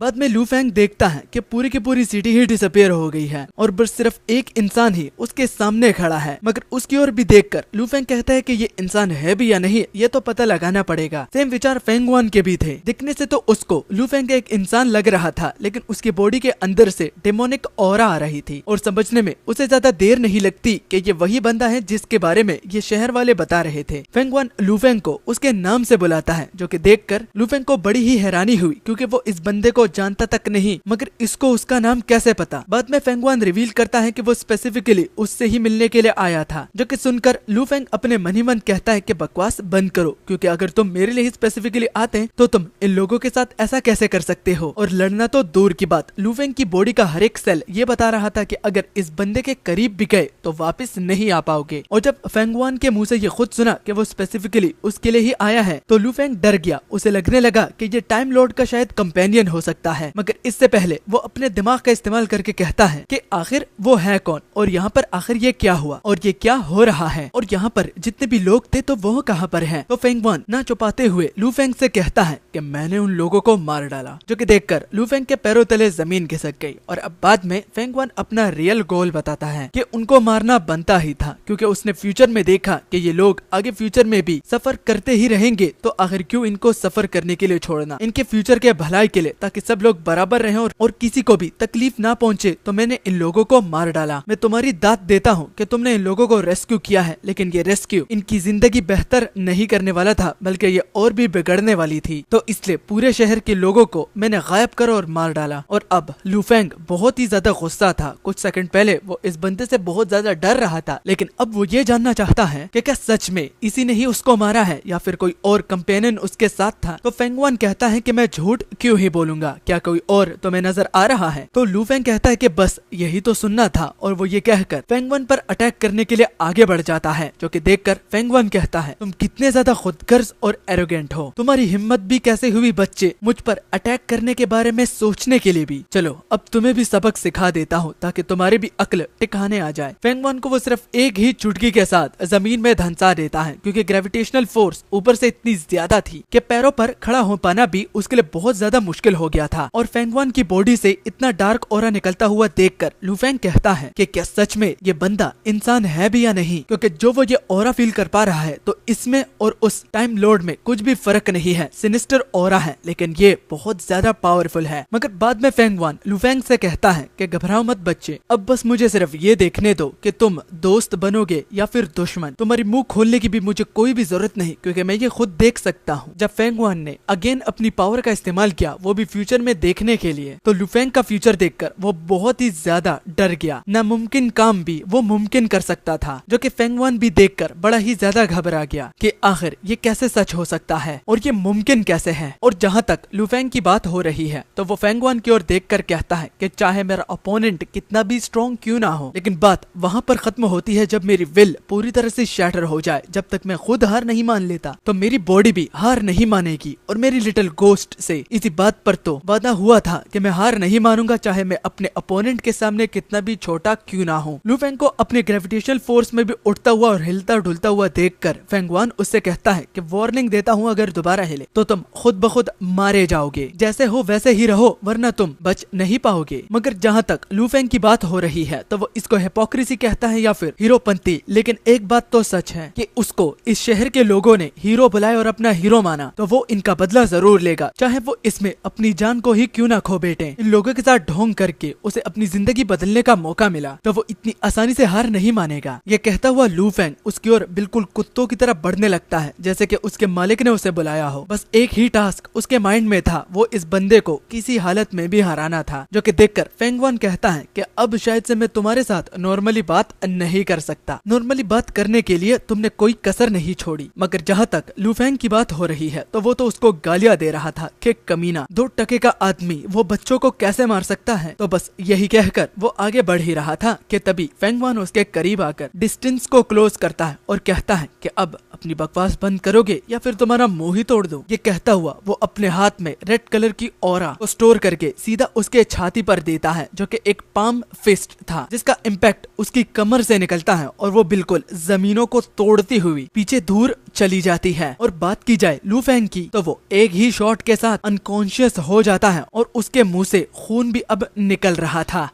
देखते ही देखते लू फेंग की आंखें बंद होने लगती हैं और बंद होने के साथ साथ एकदम से ही वो खुल जाती हैं, जैसे कि एक सेकंड में ही सब कुछ हो गया हो। वो पाता है कि वो एक गुफा जैसी जगह में था और फेंगवान उसके सामने था। फेंगवान से वो पूछता है कि हम कहाँ पर हैं, मगर वो तो उसकी रिकवरी को देखकर इतना इम्प्रेस हो गया था कि वो कहता है डिजास्टर लेवल मॉन्स्टर को सील करने के बाद और मेरा पंच खाने के बाद इतनी जल्दी तुम उड़ गए, बड़े ही कमाल के बंदे हो। लेकिन लू फेंग का गुस्सा और भी ज्यादा भड़कने लगता है। तभी उसका शोल्डर पेन करने लगता है। फेंगवान उसे ज्यादा हिलने डुलने और चिल्लाने से मना करता है, क्योंकि यही पेन उसके हार्ट बीट को भी स्टॉप कर सकता है। अब फेंगवान इरोजन के बारे में बोलता है कि इरोजन बहुत जल्दी हो रहा है, तुम स्पिरिट्स को भी देख सकते हो ना। ये सुनकर वो बहुत ही ज्यादा घबरा गया। फेंगवान बोला कि मैंने कुछ अजीब बात तो नहीं कही, मैंने जस्ट सच ही बोला, तो इतना हैरान क्यों। तो अब लू फेंग पूछता है कि आखिर तुम हो कौन। फेंगवान माफी मांगते हुए कहता है कि सॉरी, मेरी रूडनेस के लिए मैं खुद को इंट्रोड्यूस ही नहीं कर पाया। जिसके बाद वो उठ खड़ा होकर बोलने लगा, मेरा नाम फेंगवान है। कॉमिक्स और वेब नॉवेल्स की दुनिया में मैं सबसे ज्यादा ब्रूटल कैरेक्टर हूँ। वो ऐसे इंट्रोड्यूस तो खुद को नहीं करता, लेकिन मैंने ही खुद इसको इंट्रोड्यूस करवाया है। जिसके बाद फेंगवान उसके हालत के बारे में भी पूछता है कि अब वो कैसा फील कर रहा है। तो लू फेंग उससे कहता है कि तुम्हें इससे क्या। तो फेंगवान रिवील करता है कि वो पंच अगर मैंने तुम्हें टाइम पर वो नहीं दिया होता तो तुम मॉन्स्टर में कन्वर्ट हो जाते। तुम्हें अपने इमोशंस को कंट्रोल में रखना होगा। जो कि सुनकर लू फेंग समझ जाता है कि कुछ न कुछ तो ये खिचड़ी पका रहा है। तो वो पूछता है तो इसलिए तुमने मुझे नहीं मारा। तो फेंगवान कहता है कि तुम हाफ ठीक हो लेकिन हाफ गलत भी हो, और हाँ, मैं और तुम बिल्कुल भी अलग नहीं है। मैं हाफ डीमन हूँ, बिल्कुल तुम्हारी तरह। तो लू फेंग गुस्से में कहता है कि वो उसकी तरह घटिया इंसान तो बिल्कुल भी नहीं है, मगर इसके अलावा भी उसको चिढ़ाने के लिए फेंगवान ये भी कहता है कि जब टाइम लॉर्ड गायब हुआ तो उसकी प्रेजेंस को फील करता हुआ मैं यहाँ पर आया। जब लोगों से पता चला तो लगा कि मुझे किसी मास्टर से लड़ना पड़ेगा, लेकिन मुझे क्या पता था कि ये एक बच्चा है, एक नालायक बच्चा जिसको कुछ भी नहीं पता। लू फेंग गुस्सा होने वाला होता है, लेकिन वो अपने इमोशंस को कंट्रोल में रखता है। जो कि देखकर फेंगवान उससे कहता है कि अब तुम एक मैच्योर पर्सन की तरह एक्ट कर रहे हो। यही हुई ना बात। इसके अलावा वो उसके ग्रैंडफादर का भी नाम लू फेंग को बताता है, जो कि सुनकर वो बड़ा ही हैरान हुआ। तो लू फेंग के रिएक्शन को देखकर इसके लिए ये एक बात तो साबित हो गई कि ये वाकई में उन्हीं का ही डिसेंडेंट है। इसके अलावा जो उसका लास्ट नेम है तो वो भी वही इमोर्टल जैसा है, जो कि कुनलुन एरिया में आए थे, वो भी डीमन क्वीन को सील करने के लिए। मगर फेंगवान ने ये कभी भी एक्सपेक्ट नहीं करा था कि एक इमोर्टल का डिसेंडेंट जिसमें जर्रा से भी स्पिरिचुअल पावर नहीं हो, वो ये सीलिंग टेक्निक को परफॉर्म कर पाएगा और उस टाइम लॉर्ड को अपनी बॉडी में ही सील कर देगा। यही सबसे बड़ा प्लस पॉइंट था कि उसको सोचने की जरूरत नहीं पड़ी कि ये वाकई में उस इमोर्टल का डिसेंडेंट है भी या नहीं, क्योंकि जो सीलिंग टेक्निक उसने इस्तेमाल करी है तो वो सिर्फ उन इमोर्टल्स को ही पता है और जनरेशन में पास डाउन की गई थी। तो यह मुझे पूछने की जरूरत भी नहीं।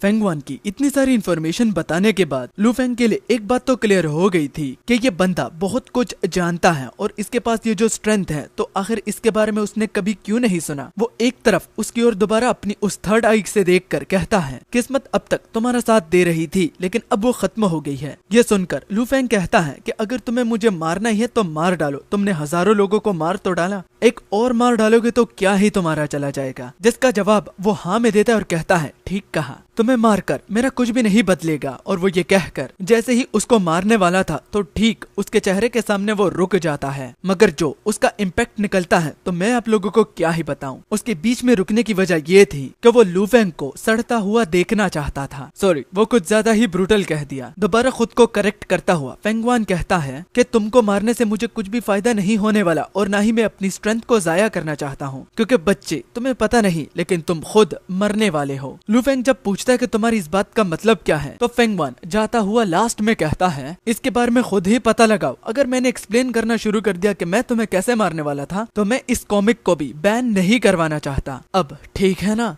मगर हमारे लू फेंग की अगर बात की जाए तो उसको अभी भी इस सवाल का जवाब जानना ही था। फेंगवान उसे काफी ही आसानी से एक्सप्लेन करके बताता है कि फॉर एग्जाम्पल अगर तुम एक मॉन्स्टर को एक बॉडी में सील करते हो या फिर उसको एक ऑब्जेक्ट में सील करते हो तो दोनों में रिस्क मॉन्स्टर के बाहर निकलने का सेम ही होता है, लेकिन इसमें किसी की जान नहीं जाती। हालांकि अगर तुमने इमोर्टल लेवल की सीलिंग टेक्निक का भी इस्तेमाल करा हुआ है तो फिर भी तुम्हारी जिंदगी बड़ी ही मुश्किल में है। तुम्हारी जान किसी वक्त भी जा सकती है, मगर तुम्हारी मरने की अथॉरिटी भी तुम्हारे हाथों में है। मजीद जब लू फेंग डिटेल में जानने के लिए इंसिस्ट करता है तो फेंग वन उससे कहता है कि एक ऑब्जेक्ट में अगर एक डीमन को तुम सील कर लेते हो तो डीमन के बाहर निकलने का सिर्फ एक ही रास्ता है कि उस आइटम के वीक होने का वेट करो और फिर उसे तोड़कर बाहर निकल जाओ। मगर जब भी एक मॉन्स्टर को सील किया जाता है तो उसको एक हाई क्लास आइटम में सील किया जाता है। मगर जब एक मॉन्स्टर को एक होस्ट की बॉडी में सील किया जाता है तो तुम्हारे और उस मॉन्स्टर के बीच में एक बहुत ही बारीक सी दीवार है और वो दीवार कभी भी टूट सकती है। एक पल के लिए तुम मेरे सामने हो बिल्कुल अपने कॉन्शियसनेस में, लेकिन अगले ही पल तुम उस मॉन्स्टर के हाथों मारे जाओगे। आसान अल्फाजों में अगर होस्ट कंफ्यूज होगा या फिर गुस्सा होगा तो वो जो टेम्पररी वॉल है तो वो टूट जाएगी और जैसे ही वो टूटेगी तो उस मॉन्स्टर की कॉन्शियसनेस और तुम्हारी कॉन्शियसनेस आपस में लड़ेंगी और जो भी जीतेगा तो वो बॉडी को हासिल कर लेगा। एक रिबॉर्न होगा तो एक हमेशा हमेशा के लिए खत्म हो जाएगा। तो तुम मेरी बातों को समझ रहे होगे ना कि तुम्हारी हालत कितनी ज्यादा बदतर है और तुम कितनी बड़ी मुसीबत में हो। तुमने क्या सोचा था कि तुम इस मॉन्स्टर को अपनी बॉडी में सील करके जिंदा रह लोगे और अगर किस्मत ने तुम्हारा फिर से साथ दिया और तुम जिंदा रह भी गए तो भी तुम्हारी लाइफ बड़ी ही खतरे में होगी। बहुत कम लोग होते हैं जो कि मॉन्स्टर को अपनी बॉडी में सील करके उनको कैद करके रख सकते हैं। तो इसलिए मैं तुम्हें टेस्ट करूंगा और साथ में टेस्ट करने के साथ साथ तुम्हें ट्रेन भी करूंगा। तुम बड़े ही किस्मत वाले हो कि Feng one the one and only तुम्हें ट्रेन करेगा। तो अब अपनी ट्रेनिंग के लिए तैयार हो जाओ। ये सारी बातें जो होती हैं ये लू फेंग की हजम नहीं हो रही होती। उसको समझ में नहीं आ रहा था कि अब क्या सच है और क्या झूठ है और अब उसका क्या होगा और उसकी बॉडी का क्या होगा। तो न चाहते हुए फेंग वन उसको ये बताना पड़ता है कि तुम्हारी उल्टी गिनती उसी वक्त से शुरू हो गई थी जब तुमने टाइम लॉर्ड को अपनी बॉडी में सील कर लिया। तो शुरुआत हो चुकी है। ये सुनकर लू फेंग के चेहरे पर जो घबराहट होती है तो उसको फेंग वन देखकर एक बात तो उसे जरूर बताना चाहेगा कि हुलोंग यानी कि द टाइम लॉर्ड की पावर को एब्जॉर्ब करने का तरीका उसके पास तो है, लेकिन क्या वो उसकी बातों को सुनेगा। तो विदाउट अ डाउट लू फेंग उसकी बातों पर अब गौर करना शुरू कर देता है। मगर फेंग वन की भी एक कंडीशन है जो कि जब लू फेंग को पता चलती है कि फेंग वन ये चाहता है कि वो उनका पार्टनर बने, वो इस दुनिया को एक बेहतर जगह में तब्दील करने में, तो लू फेंग एकदम से मना करता है कि नहीं, वो इस तरह कभी भी नहीं करेगा। वो मॉन्स्टर के साथ कभी भी हाथ नहीं मिलाएगा। जब मॉन्स्टर बात करते हैं एक अच्छी दुनिया बनाने के लिए तो उनमें बहुत सारे लोगों को मरना पड़ता है जो कि उससे तो कभी भी नहीं होगा। मगर लू फेंग को इतना तो पता है कि एक ना एक दिन वो लोग तो उसे जरूर मार डालेंगे, यानी कि तुम ही लोग। मगर वो दुआ करेगा कि जब भी वो टाइम लॉर्ड पर महारत हासिल कर ले तो उसी दिन पर ही वो फेंग वन और उन सब मॉन्स्टर को मार डालेगा। उसकी बातों को सुनकर फेंग वन कहता है कि टैलेंट को वेस्ट होता हुआ देख बड़ा ही दुख होता है। मगर खैर, तुमने बोला कि तुम हमको मारना चाहते हो। तो ये कहते हुए फेंग वन अपनी ऑरा को रिलीज करता है। वो ये उसे याद दिलाना चाहता है कि उसके और फेंग वन के बीच में 19 लाख का फर्क है जो कि वो कभी भी अचीव नहीं कर पाएगा। लेकिन वो फिर भी लू फेंग के इरादों को जानने के बाद भी उसकी मदद करना चाहता है, क्योंकि अपने थर्ड आई में जो फ्यूचर लू फेंग का देखा था उसने, तो फेंग वन उसमें बहुत ही ज्यादा इंटरेस्टेड है। वो उसको रियलिटी में देखना चाहता है और यही देखने के लिए वो लू फेंग को ट्रेन करेगा। जब फेंग वन ये बताता है कि उसने लू फेंग का फ्यूचर देख लिया है, तो जब उसके बारे में लू फेंग ने पूछा तो फेंग वन कहता है कि तुम वो दूसरे बंदे हो जिसका फ्यूचर मैं पूरी तरह से नहीं देख पा रहा, आखिर तुम हो कौन। तो लू फेंग उसकी ओर अकड़ से देखकर कहता है कि मैं वो बंदा हूँ जो कि सून तुम्हें मार डालेगा। इसलिए तुम्हें मेरा फ्यूचर जानने से ज्यादा तुम्हें इस बात की फिक्र होनी चाहिए कि जो बंदा तुमको मारना चाहता है तो वो तुम्हारे सामने ही खड़ा है। तो क्या अब तुम मुझे मार डालोगे या नहीं। तो फेंग वन उससे कहता है कि तुम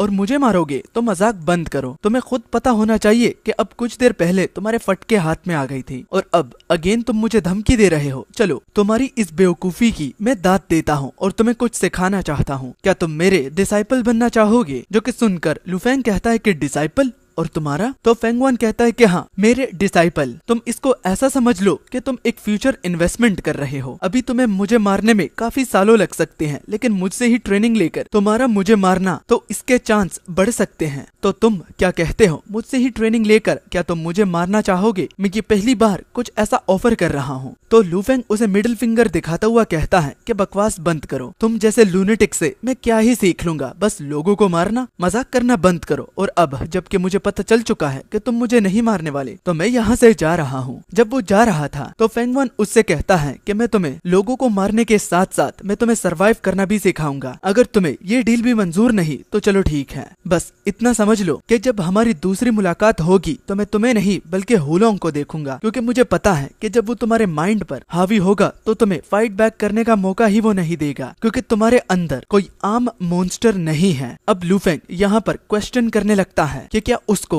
इस बंदे से मदद लेनी चाहिए, वो बंदा जिसने उस पूरे शहर के लोगों को एक साथ ही मार डाला, वो भी ब्रूटली। तो क्या वो उस बंदे से हेल्प लेगा, वो भी सरवाइव करने के लिए? तो उसकी जो इंसानियत होती है तो इससे मदद लेने से उसे रोकना चाहती है, मगर अगर देखा जाए तो वो लोग मर चुके हैं, और अगर इस बंदे को वो यहाँ पर छोड़ देगा तो न जाने ये बंदा और कितने लोगों की जान लेगा, वो भी बकवास की बातें ये कहकर कि वो लोगों को इंटरनली सुकून दे रहा है। तो वो ठान लेता है कि इस बंदे को रोकने के लिए वो इसी से ही ट्रेनिंग लेगा और फिर बाद में इसको मार डालेगा। तो वो हाथ जोड़कर यानी कि लू फेंग हाथ जोड़कर फेंगवान से कहता है, फेंगवान मास्टर मुझे ट्रेन करिए ताकि मैं सरवाइव कर पाऊं और आपको भी मार डालूं। तो रिस्पॉन्स में फेंगवान कहता है कि बहुत खूब, अब बहुत ही मजे आने वाले हैं। जिसके बाद अगले सीन में फेंगवान लू फेंग को डीमन कॉन्शियसनेस के बारे में बताता है कि ये कैसे काम करता है। फेंगवान की बातें डीमन कॉन्शियसनेस से शुरू होती हैं कि वो कैसे होस्ट के माइंड को बार बार डिस्टर्ब करने की कोशिश करता है, वो भी सिर्फ इसलिए कि होस्ट और उसके माइंड के बीच में ये जो सील बनी हुई है तो ये वीक हो जाए, और फिर एक वक्त ऐसा आएगा कि होस्ट का माइंड पूरी तरह से डिस्टर्ब होकर सील को इतना फ्रेजाइल कर देगा कि मॉन्स्टर के लिए उसको तोड़ना काफी ही ज्यादा आसान होगा। तो इस चीज को अवॉइड करने के लिए यानी कि मॉन्स्टर को बॉडी पर कब्जा करने से रोकने के लिए माइंड को बहुत ही ज्यादा शार्प और स्ट्रॉन्ग बनाना होगा, ताकि वो हर एक किस्म की डिस्टरबेंस को रेजिस्ट कर पाए। मुसीबत के वक्त बहुत ज्यादा डरना भी और सोचना भी सील को बहुत ही ज्यादा वीक बनाता है। जब चोट लगती है तो माइंड डिस्टर्ब होता है, ये भी सील को बहुत ही ज्यादा वीक बनाता है। ये कहते हुए हम देखते हैं लू फेंग को, जो कि एक वाटरफॉल के साइड बैठा हुआ था, वो भी कल्टीवेट करने के लिए, ताकि वो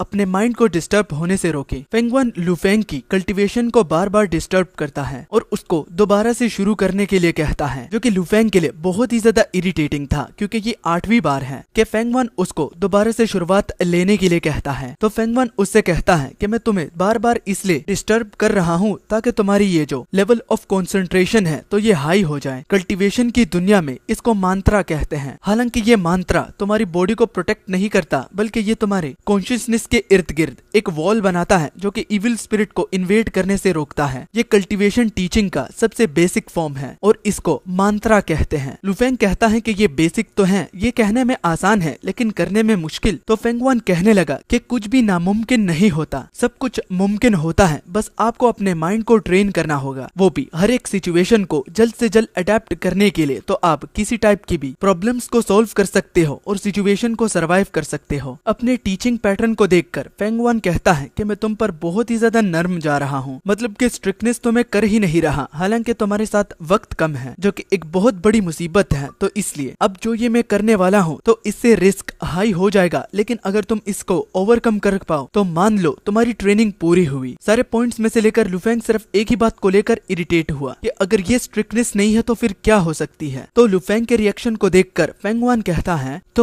तुम्हें क्या चाहिए इसके बारे में सोचो। ये एक कहावत है कि इंसान की लालच तब तक नहीं रुकती जब तक वो उस चीज को हासिल नहीं कर लेता। इसलिए अब जो मैं ये करने वाला हूँ तो इसमें तुम्हारी लालच सबसे ज्यादा काम आने वाली है। तुम्हें क्या चाहिए इसी के बारे में सोचो और अब एंडलेस डार्कनेस में कैद हो जाओ। ये कहकर फेंगवान उसे एक डार्कनेस कॉन्शियस में ले जाता है, जो कि बहुत ज्यादा ठंडा, समंदर की तरह गहरा और बहुत ही ज्यादा काला होता है। उधर कुछ भी दिखाई नहीं दे रहा होता। एक पल के लिए लू फेंग को ऐसा लग रहा था कि वो सपना देख रहा है, लेकिन उसका कॉन्शियस माइंड उसे कहता है कि ये सपना नहीं है। इसलिए वो अपनी आंखें खोल कर देखता है तो वो खून के समंदर में खड़ा हुआ था। वो आसपास देखता है तो वहाँ पर फेंगवान उसे नजर नहीं आता और वो चिल्लाता है कि वो कहाँ पर चला गया, मगर तभी उस खून के समंदर से एक हाथ आकर उसे पकड़कर कहता है कि हीरो, आपने हमें अबैंडन क्यों करा। लू फेंग डर जाता है और वो खुद को छुड़ाता है और कहता है कि आखिर ये चीजें क्या हैं। तो वो बहुत सारी इविल स्पिरिट्स होती हैं जो कि लू फेंग को अपने साथ लेकर जाने के लिए आई हैं और वो उसको बार बार हीरो बुला रही थी और ये भी कह रही थी कि हमारे साथ चलिए, आपने हमें अबैंडन करा है लेकिन हम आपको नहीं करेंगे। बहुत सारी इविल स्पिरिट्स जब लू फेंग को जकड़ लेती है तो उसको दर्द होता है, गुस्सा,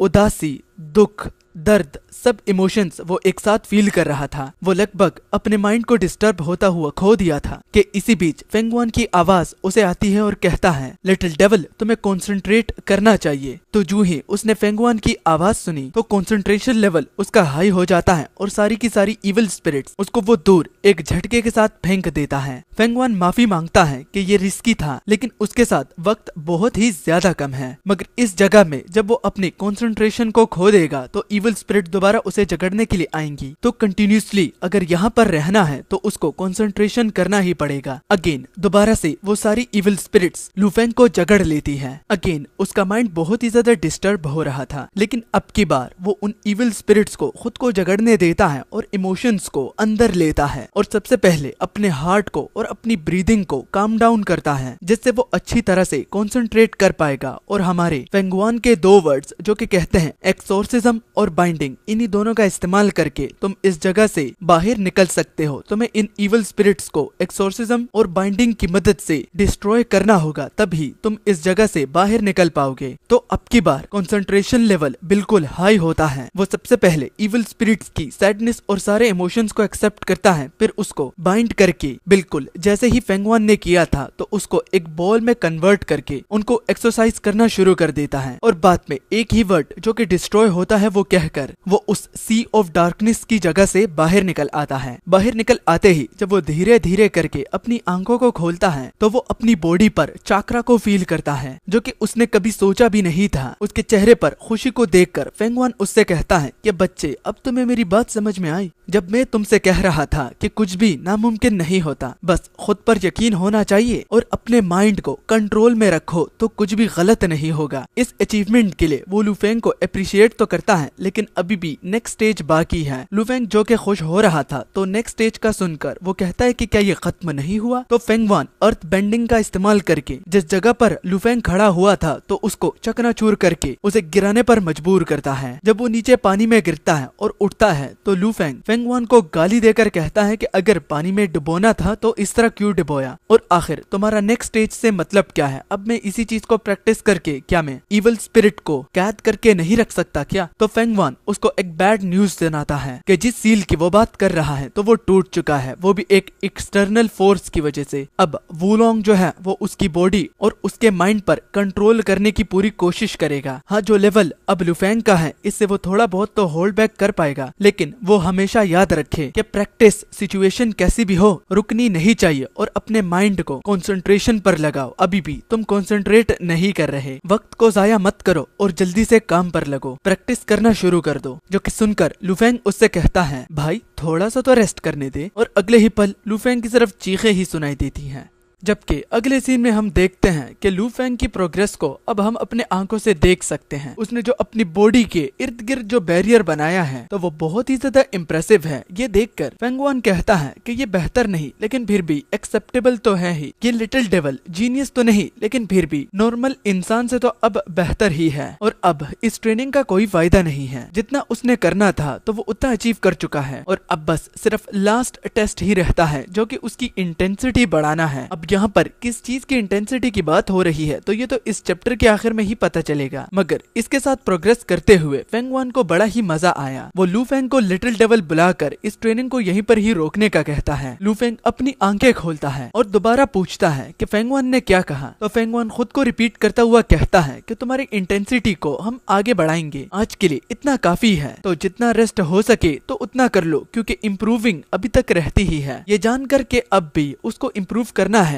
तो लुफेंग कहता है कि आखिर ये बंदा किस मिट्टी का बना हुआ है। शाम हो चुकी थी। लुफेंग अपने अड्डे पर आ गया था और आग के सामने बैठकर मछली पका रहा था और बहाने मार रहा था कि आखिर ये ट्रेनिंग कब खत्म होगी। वो बड़ा ही उतावला होता है कि कब ये खत्म होगा ये ट्रेनिंग। अब इसको ये और बर्दाश्त नहीं कर सकता क्योंकि जब भी एंड आता है तो वो स्टेजेस का एंड होता है, ना कि इस ट्रेनिंग का। इसके अलावा जो मछली वो पका रहा था तो उसको खाते वक्त वो कुछ भी टेस्ट नहीं कर पा रहा। ये सब का सब वुलोंग को अपनी बॉडी में सील करने के बाद ही हो रहा है। वो अपने टेस्ट बड को जगाना चाहता है, वो भी एक मेडिसिन बना के, लेकिन आसपास उस टाइप की हर्ब्स उसे नजर नहीं आ रही। न कि सिर्फ वो इस मछली का टेस्ट फील नहीं कर पा रहा बल्कि वो इसे खा भी नहीं पा रहा। उसे जबरदस्ती इसको ठूसना पड़ता है, वो भी सरवाइव करने के लिए। खुले आसमान के नीचे लेटकर वो यही सोच रहा था कि जब ये ट्रेनिंग खत्म होगी तो वो फेंगवान को उसके मौत के घाट उतार ही देगा। वो उस वक्त का इंतजार कर ही रहा होता है कि फेंगवान पीछे से आता है और कहता है कि होपफुली उसने रेस्ट कर लिया होगा। फेंगवान की ये बड़ी ही गंदी आदत है जो कि लू फेंग को ऊपर वाले के पास पहुंचा देगी कि वो बिना आवाज किए हुए बिल्कुल प्रकट होता है, और जब तक लू फेंग जान पाता है कि वो उसके आसपास है तो तब तक उसकी फटके हाथ में आ चुकी होती है। और अब फेंगवान रिवील करता है कि उसकी ट्रेनिंग खत्म हुई तो लू फेंग कहता है कि सुबह तो उसने कहा था कि अब भी और इम्प्रूव करना बाकी है, कुछ इंटेंसिटी का उसने कहा था। तो फेंगवान ने बोला कि हाँ तुमने ठीक कहा, लेकिन ट्रेनिंग खत्म हो चुकी है, मैं मजाक नहीं कर रहा, इंटेंसिटी कुछ और ही बता रहा था मैं, क्योंकि तुम्हारे प्रोग्रेस को देखकर मैं इतना समझ गया हूँ कि अब और तुम्हारा ट्रेनिंग करने का फायदा ही नहीं, क्योंकि कुछ फायदा ही नहीं होगा, इसलिए फजूल में तुम ये अपना टाइम ही वेस्ट करोगे। फेंगवान की बात करने का तरीका बहुत ही ज्यादा स्ट्रेट फॉरवर्ड होता है जो कि आम बंदे को बहुत ही जल्दी गुस्सा दिलाता है। और अब जबकि लू फेंग अपने इमोशंस को कंट्रोल कर सकता है तो वो गुस्सा भी थोड़ा बहुत हो सकता है। इसके अलावा फेंगवान उसे ये भी बताता है कि तुमको जो मैंने ये तरीका सिखाया है तो ये टेम्पररी है, इसका एक और सोल्यूशन है, वो भी टोटली इसको कंज्यूम करना, जिसके बाद ना तुम इंसान होगे और ना ही तुम एक मॉन्स्टर। ये जानकर कि उसको अपनी पूरी जिंदगी अब बीच में गुजारनी पड़ रही है कि वो ना खुद को मॉन्स्टर कहला सकता है और ना ही एक इंसान, वो बड़ा ही उदास नजर आता है। जब फेंगवान ने पूछा कि क्या वो इस फैक्ट को लेकर उदास है तो वो कहने लगा कि नहीं, बस मैं जिंदा हूँ यही काफी है। ये जानने के बाद फेंगवान उससे कहता है कि बहुत खूब, अब ये देखो मैं भी बिल्कुल तुम्हारी तरह ही हूँ, मेरे खून का रंग देखो। तो खुद को चोट पहुंचाता हुआ जब लू फेंग ने ये नोटिस करा तो वो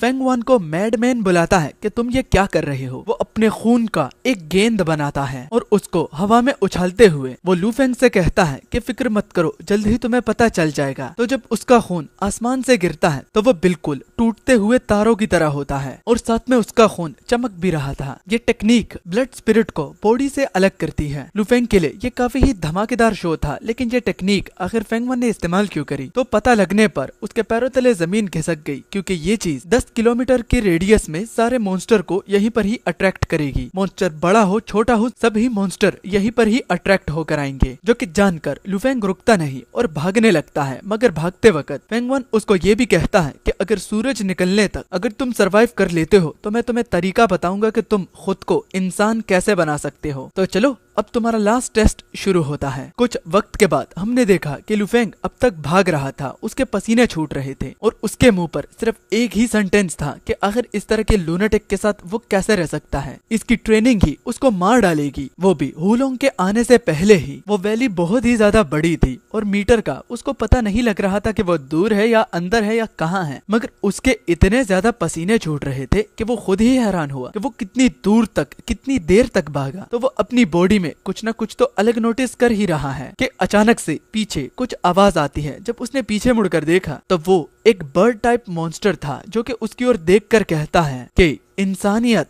ये क्या इंसान है? हाँ ये इंसान है, चलो इसे खाते हैं। इसको पक्षी भी नहीं कहलाया जा सकता क्योंकि चेहरा तो इसका इंसान का है और इसकी चोंच है, पंख है, पैर भी अलग है, बस ये अपने में ही एक हाइब्रिड है। डीमन बर्ड लू फेंग की ओर देखकर कहता है कि अब तुम्हें कैसे खाया जाए, मिलकर खाया जाए या फिर अकेले खाया जाए? तो देखते ही देखते और भी उसी टाइप के मॉन्स्टर आ जाते हैं, जिन्हें देखकर लू फेंग वहाँ से भाग निकलता है। मगर वो मॉन्स्टर्स भी लू फेंग का पीछा कर ही रहे होते हैं कि आखिरकार एक पेड़ के पीछे लू फेंग खुद को छिपाकर उनकी नजरों से खुद को दूर करता है। बट डीमन जब आसपास उसके गुजरते हैं तो कहने लगे कि तुम्हें भागना ही क्यों है, हम ज्यादा कुछ नहीं करेंगे, बस तुम्हें खाएंगे। जबकि अगली ओर हमारा सीन जब फेंगवान पर गया तो वो इसको देखकर कहने लगा कि अब तुम्हें रियलाइज होगा कि मैं तुमसे क्या कह रहा था कि तुम्हारी ट्रेनिंग खत्म होती है और इंटेंसिटी को अब बस बढ़ाना होगा, वो भी बार बार उसको यूज करके और अपनी बॉडी की एनहेंसमेंट को इम्प्रूव करके। चलो अब देखते हैं कि मेरे इस रिडल से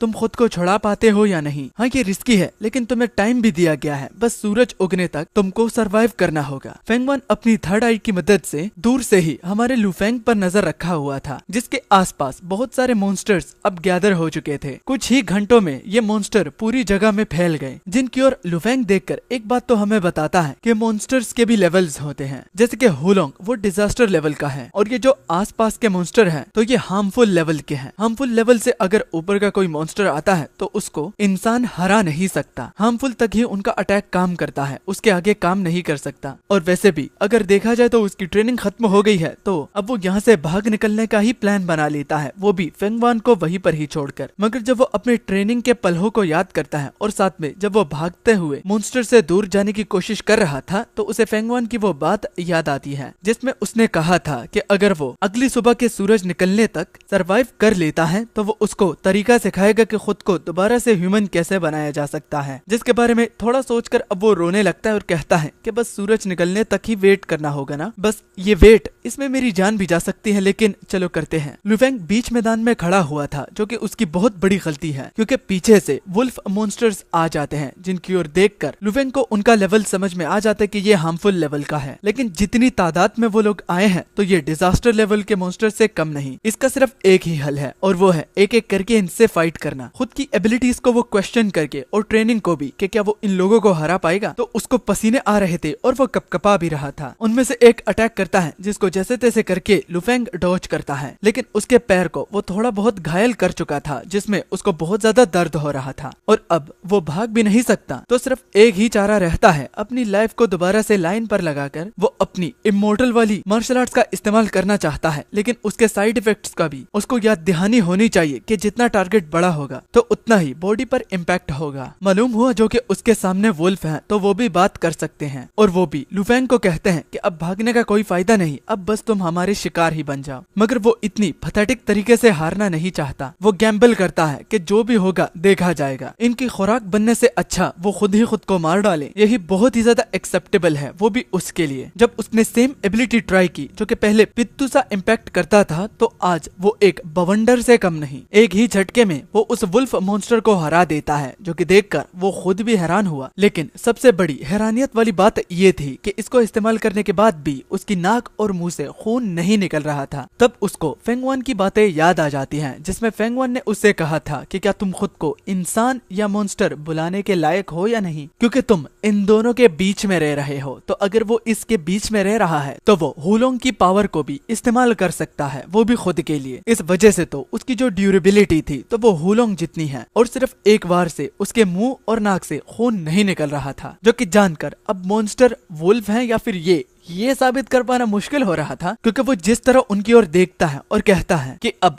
तंदूरी कौन बनना चाहता है, तो उन वुल्फ्स की तो फटके हाथ में आ गई, जिनको देखकर लू फेंग कहता है कि अब डर क्यों रहे हो, कुछ देर पहले तो तुम मुझे खाना चाहते थे। डर के मारे वो वुल्फ अपने कंपेनियंस को बुलाना शुरू कर देते हैं, जिन्हें देखकर लू फेंग उससे कहता है कि ओ, अपने कंपेनियन को बुला रहे हो तो बुलाओ बुलाओ, फिक्र मत करो, तुम सबको मैं एक साथ ही संभाल लूंगा। जो ही मॉन्स्टर्स लू फेंग के रेंज में आ जाते हैं तो वो अपनी इमोर्टल मार्शल आर्ट्स की टेक्निक को इस्तेमाल करके कहता है, इस अटैक से मरते वक्त भी तुम लोगों को काफी खुशी होगी, क्योंकि तुम एक इमोर्टल मार्शल आर्ट से मरे हो, न कि किसी सिंपल अटैक से। तो वो एक साथ इंटरनल फायर का नाम लेकर बहुत सारे फायर ब्लास्ट को उन सब पर एक साथ लैंड कर देता है, जिसके रिजल्ट में कोई भी वहां पर नहीं बचता। और उन सबको एक ही साथ मरता हुआ देखकर वो कहने लगा कि इसमें कोई शर्म की बात नहीं कि तुम लोग इतनी जल्दी से हार गए, लेकिन तुम लोगों को गर्व होना चाहिए कि तुम एक इमोर्टल के डिसेंडेंट के हाथों मरे हो, और मेरा नाम याद रखना, मेरा नाम है लू फेंग। ये कहते हुए उसके मुंह से सिर्फ थोड़ा सा ही खून निकलता है, जिसका उस पर कुछ भी इफेक्ट नहीं हो रहा था। तभी उसकी बॉडी में एक झटका सा होता है और वो खुद को हुलोंग के सामने पाता है। हुलोंग जो कि गुस्सा होकर कहता है कि तुमने मेरी लाइफ फोर्स को इस तरह इस्तेमाल क्यों करा, किसने इजाजत दी। तो उसे देखकर वो दोबारा से कंसंट्रेट करने लगता है, लेकिन हुलोंग हंसते हुए कहता है कि यूज करो जितना करना है, आखिर में तुम्हारी बॉडी तो मेरी ही होने वाली है, तुम मेरी लाइफ फोर्स को इस्तेमाल करोगे और मैं तुम्हें हमेशा के लिए मिटा दूंगा, बस यही तुम्हें मुझे मेरी पावर के बदले देना होगा। उन दोनों के बीच कुछ ही सेंटेंस की गॉसिप्स होती हैं और इससे लू फेंग बहुत ही ज्यादा डर गया और वो कहने लगा कि आखिर ये क्या था, मैं उधर कैसे चला गया, कि ये इस वजह से क्योंकि मैं अपनी एबिलिटी को इस्तेमाल करते वक्त कुछ और ही महसूस कर रहा हूँ, तो नेक्स्ट टाइम ध्यान रखूंगा। मगर तभी पीछे से किसी की बोलने की आवाज आई। लू फेंग को लगा कि शायद ये कोई इंसान होगा, लेकिन वो एक मॉन्स्टर था जो कि बिल्कुल ठीक तरीके से इंसानों की तरह बात कर रहा था। वो लू फेंग के लेवल की ओर देख कर कहता है कि मेरी काइंड तुमको मार ही नहीं पाई, ये तो बड़ा ही शर्मनाक वाकया है, लेकिन एक बात तो है कि उनकी ये सेक्रीफाइस वेस्ट नहीं जाएगी, क्योंकि अब मैं यहाँ पर आ गया हूँ। ये कहने के बाद वो दहाड़ता है और दहाड़ते वक्त वो काफी ही ज्यादा शॉक वेव्स को भी रिलीज करता है, जो कि फील करके ही लू फेंग को ये समझ में आ जाता है कि इस मॉन्स्टर का लेवल पहले वाले मॉन्स्टर से बहुत अलग है। ये पावरफुल मॉन्स्टर है जिसके सामने बिल्कुल उसे हुलोंग की तरह ही फील हो रहा है, वो भी बिल्कुल बेबस। मॉन्स्टर की एक ही दहाड़ से लू फेंग समझ गए ये कितना ज्यादा पावरफुल है। लेकिन इस टाइप के जो मॉन्स्टर होते हैं जो कि सिर्फ पावर का ही इस्तेमाल करते हैं तो वो बहुत ही ज्यादा स्लो होते हैं। बस इसके आमने सामने नहीं आना, बाकी सब कुछ ठीक है। तो जो ही उसने ये कहा तो वो मॉन्स्टर उसके ठीक आंखों के सामने आता है, जो कि उसको चेहरे से पकड़कर जमीन पर डायरेक्ट मारता है। ये सब कुछ इतना तेज हुआ कि लू फेंग को कुछ समझ में ही नहीं आया और वो मॉन्स्टर उसका मजाक उड़ाता हुआ कहता है कि तुम्हें क्या लगा, जो तुम सोच रहे होगे मैं उसी टाइप का मॉन्स्टर निकलूंगा? तुम एक वॉरियर होकर इतनी बड़ी बेवकूफी कैसे कर सकते हो? ये कहता हुआ वो मॉन्स्टर जिसने लू फेंग को सिर से पकड़ा हुआ था वो उसे दूर फेंक देता है और उसका इम्पैक्ट इतना ज्यादा था कि जैसे ही वो किसी पेड़ के साथ लगता है तो वो खुद के साथ उसे भी तोड़कर चला जाता है। ये लू फेंग के लिए एक सरप्राइज से कम नहीं था और सिर्फ एक ही उसके वार से उसकी हालत इतनी ज्यादा खराब हो गई कि वो फाइट करने के काबिल ही नहीं बचा। उसकी किस्मत बचपन से ही इसी तरह ही खराब है तो वो ज्यादा इस चीज को लेकर डिसअपॉइंट नहीं हुआ। मगर अब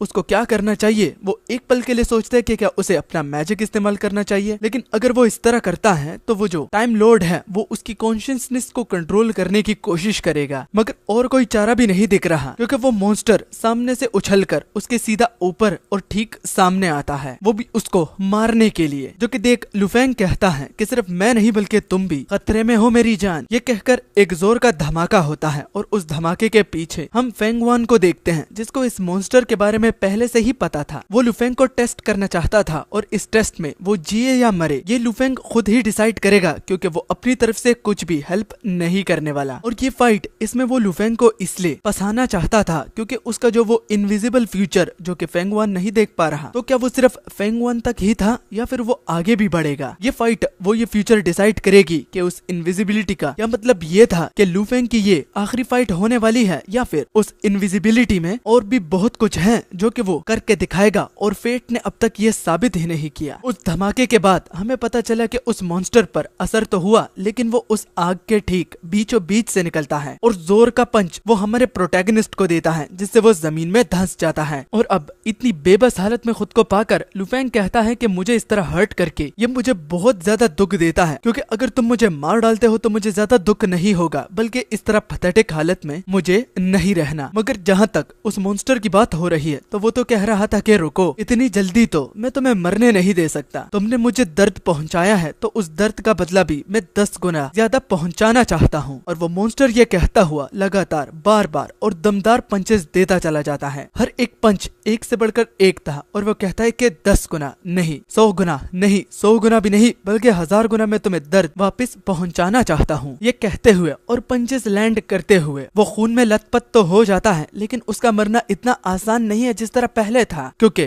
हुलोंग की जो ड्यूरेबिलिटी है तो वो कहीं गुना ज्यादा है। इसलिए इतने सारे पंचेस खाने के बाद भी वो अब तक जिंदा है।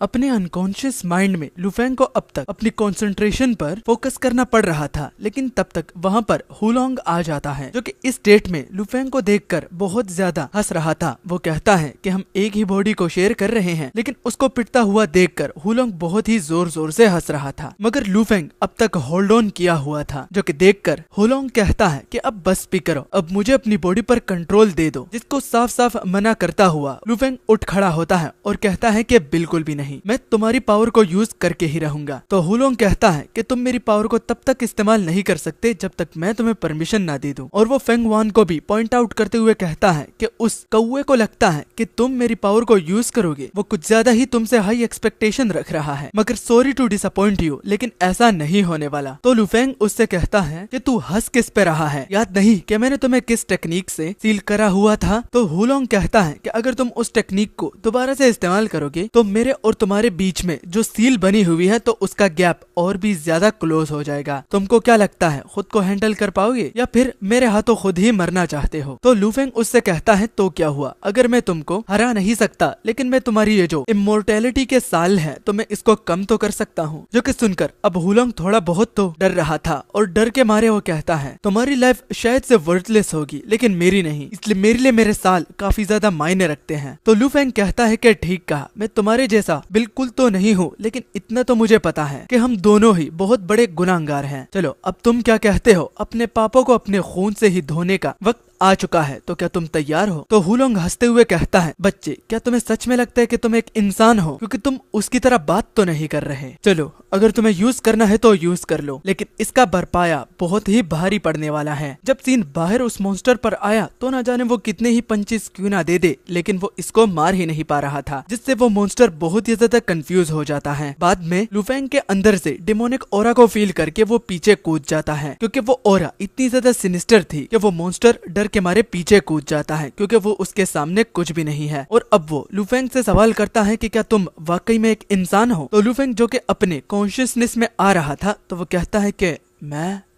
मैं कौन हूँ? तो ऊपर फेंगवान की ओर देखकर कहता है कि हाँ, मैं द वन एंड ओनली फेंगवान का डिसाइपल हूँ, और मैं कोई डिसेंडेंट नहीं हूँ। मैं उस बंदे का डिसाइपल हूँ जिसको मैं खुद ही अपने हाथों से मारूंगा, और उसके बाद तुम लोगों की बारी होगी। ये सुनकर वो मॉन्स्टर अपनी फुल स्ट्रेंथ में आकर कहता है कि मुझे मारना तुम डिजर्व ही नहीं करते, क्योंकि अब तक मैंने तुम्हें खुद जिंदा रखा हुआ था, वो भी अपनी पावर को फुल ना यूज करके। अपनी फुल स्ट्रेंथ में आने के बाद हमने देखा कि वो मॉन्स्टर अपने दुगने साइज में आ जाता है, और वो लु फेंग से कहता है कि अब मैं तुम्हारा मुंह ही फाड़ दूंगा। तो रेज बेट करता हुआ लु फेंग उससे कहता है कि ठीक है, तुम्हारी आवाज सुनकर अब मुझे उल्टियां आने लगी हैं, तो जल्दी करो। ये सुनकर मॉन्स्टर गुस्से में उस पर हल्ला बोल देता है, लेकिन तब तक उसका अटैक लैंड कर पाता तो ऊपर से दोबारा से इटरनल फायर सीधा उस पर हेड ऑन गिरती है। जिसके बाद लु फेंग हुलोंग के साथ बात करता हुआ कहता है कि तुम्हारी एबिलिटी तो वाकई में मस्त है, थैंक यू मुझे ये देने के लिए। ये कहता हुआ वो मॉन्स्टर देखता है कि उसका खून बहुत ही जल्दी गिर रहा होता है। उसको समझ में नहीं आ रहा था, लेकिन जब उसने लु फेंग की ओर देखा तो वो बहुत ही ज्यादा डर गया कि लु फेंग वक्त को कंट्रोल कर पा रहा है, जो कि द वन एंड ओनली हुलोंग की एबिलिटी है, द टाइम लॉर्ड की। उसने हुलोंग की तरह एक डोमेन बनाया होता है जिसके अंदर वही मॉन्स्टर होता है, और वो मॉन्स्टर अब भीख मांगता हुआ कहता है कि मुझे जाने दो, मुझे पता ही नहीं था। तो उसकी भीख की ओर देखकर अब हमारा लु फेंग जोर जोर से हंसने लगता है, और वो कहता है कि देखा टाइम लॉर्ड, तुम्हारी तरह मैं भी पागल हो गया हूँ। मेरे सामने जब इसने भीख मांगी तो मैं हंस रहा हूँ, जैसे कि तुम्हारे सामने इंसानों ने भीख मांगी थी और तुम हंस रहे थे। हम दोनों एक दूसरे के लिए ही बने हैं, लेकिन फेंगवान और तुमने मुझे अपनी ताकतों के बारे में बताकर एक बहुत बड़ी गलती कर ली है, क्योंकि आज या कल मैं तुम दोनों को भी खुद मार ही डालूंगा। ये कहकर वो बहुत सारे पोर्टल्स ओपन करता है, जिससे इटरनल फायर गिरती है, वो भी सुबह के उजाले तक। उस मॉन्स्टर को लु फेंग अप्रिशिएट तो करता है कि वो इतना टिक पाया कि सुबह के उजाले तक वो सरवाइव कर पाए, लेकिन अब वो मर चुका है। उसके साथ खेलकर लु फेंग को बड़ा ही मजा आया, और अब वो जल्द से जल्द फेंगवान को ढूंढना चाहता है, लेकिन फेंगवान तो उसके सामने आकर क्लैपिंग कर रहा था, जो कि देखकर लु फेंग कहता है कि अब क्या हुआ? तो फेंगवान कहता है कि बहुत खूब, मुझे लगा तुम मारे जाओगे।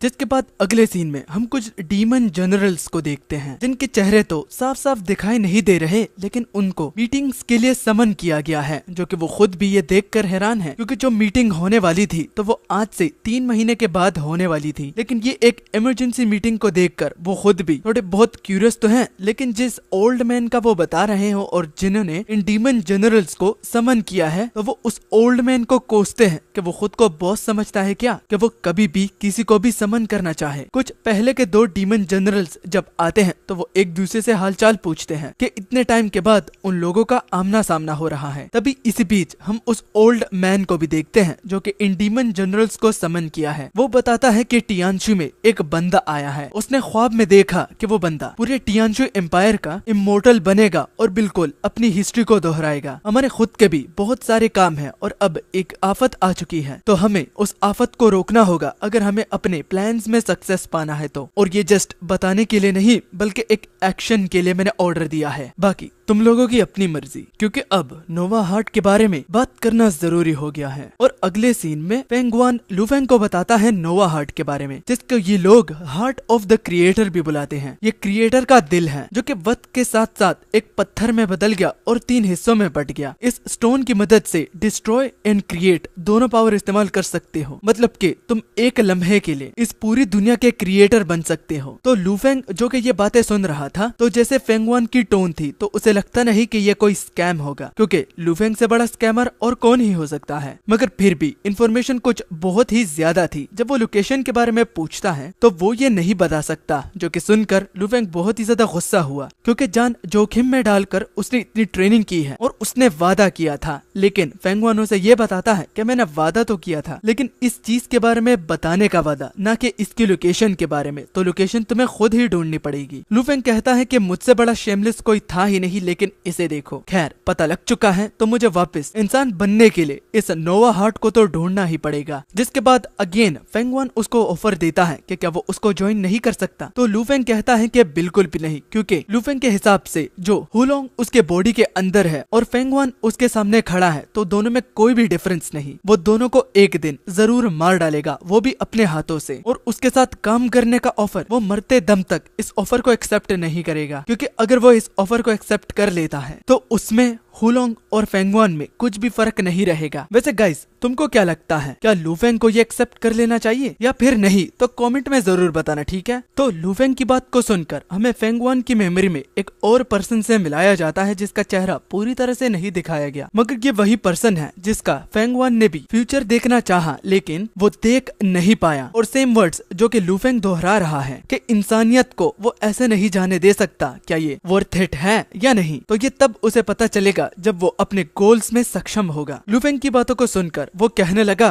कि बहुत सिमिलर हो तुम दोनों, लेकिन खैर तुम्हें जाते जाते एक बात बताना चाहता हूँ कि हर एक चीज तुम्हारे हिसाब से नहीं चल सकती। जो बंदा तुम्हारे अंदर है तो उसको खुद को लीड करने मत देना, अपना ख्याल रखना, और हर बारी अपनी जान को जोखिम में डालकर एक अच्छा डिसीजन नहीं होता। जज्बात से नहीं बल्कि अपने दिमाग से सोचो मेरे डिसाइपल। और अब चलो तुम्हें कुनलुन माउंटेन जाना होगा, जो कि यहाँ से वेस्ट पर है। अगर तुम वहाँ तक पहुँच जाते हो तो तुम्हें अपने सवालों का जवाब मिल जाएगा। इसके अलावा अब मुझे लगता है कि हम दोनों को अपना अपना रास्ता अलग कर लेना चाहिए, जो कि देखकर लुफेंग कहता है कि आई एम सॉरी, मुझे तुम्हें अलविदा कहते हुए थोड़ा बहुत दुख तो हो रहा है मेरे मास्टर, लेकिन फेंगवान अगली बार जब हम मिलेंगे तो मैं तुम्हें खुद अपने हाथों से मारूंगा। जिसकी ओर देखकर फेंगवान कहता है हाँ क्यों नहीं, इंतजार रहेगा। ये कहते हुए वो दोबारा से कौवे में ट्रांसफॉर्म होता है और वहाँ से उड़ जाता है। और जाते जाते फेंगवान अपने दिल ही दिल ये भी कहता है कि बच्चे तुम्हारी जर्नी को देखने के लिए मैं बहुत ही ज्यादा उतावला हो रहा हूँ, तो मुझे डिसअपॉइंट मत करना, ठीक है। देखना चाहता हूँ कि तुमसे पहले इसका मैं फ्यूचर नहीं देख पाया, वो और तुम दोनों में से बेटर कौन है। अब मुझे इजाजत दे दो।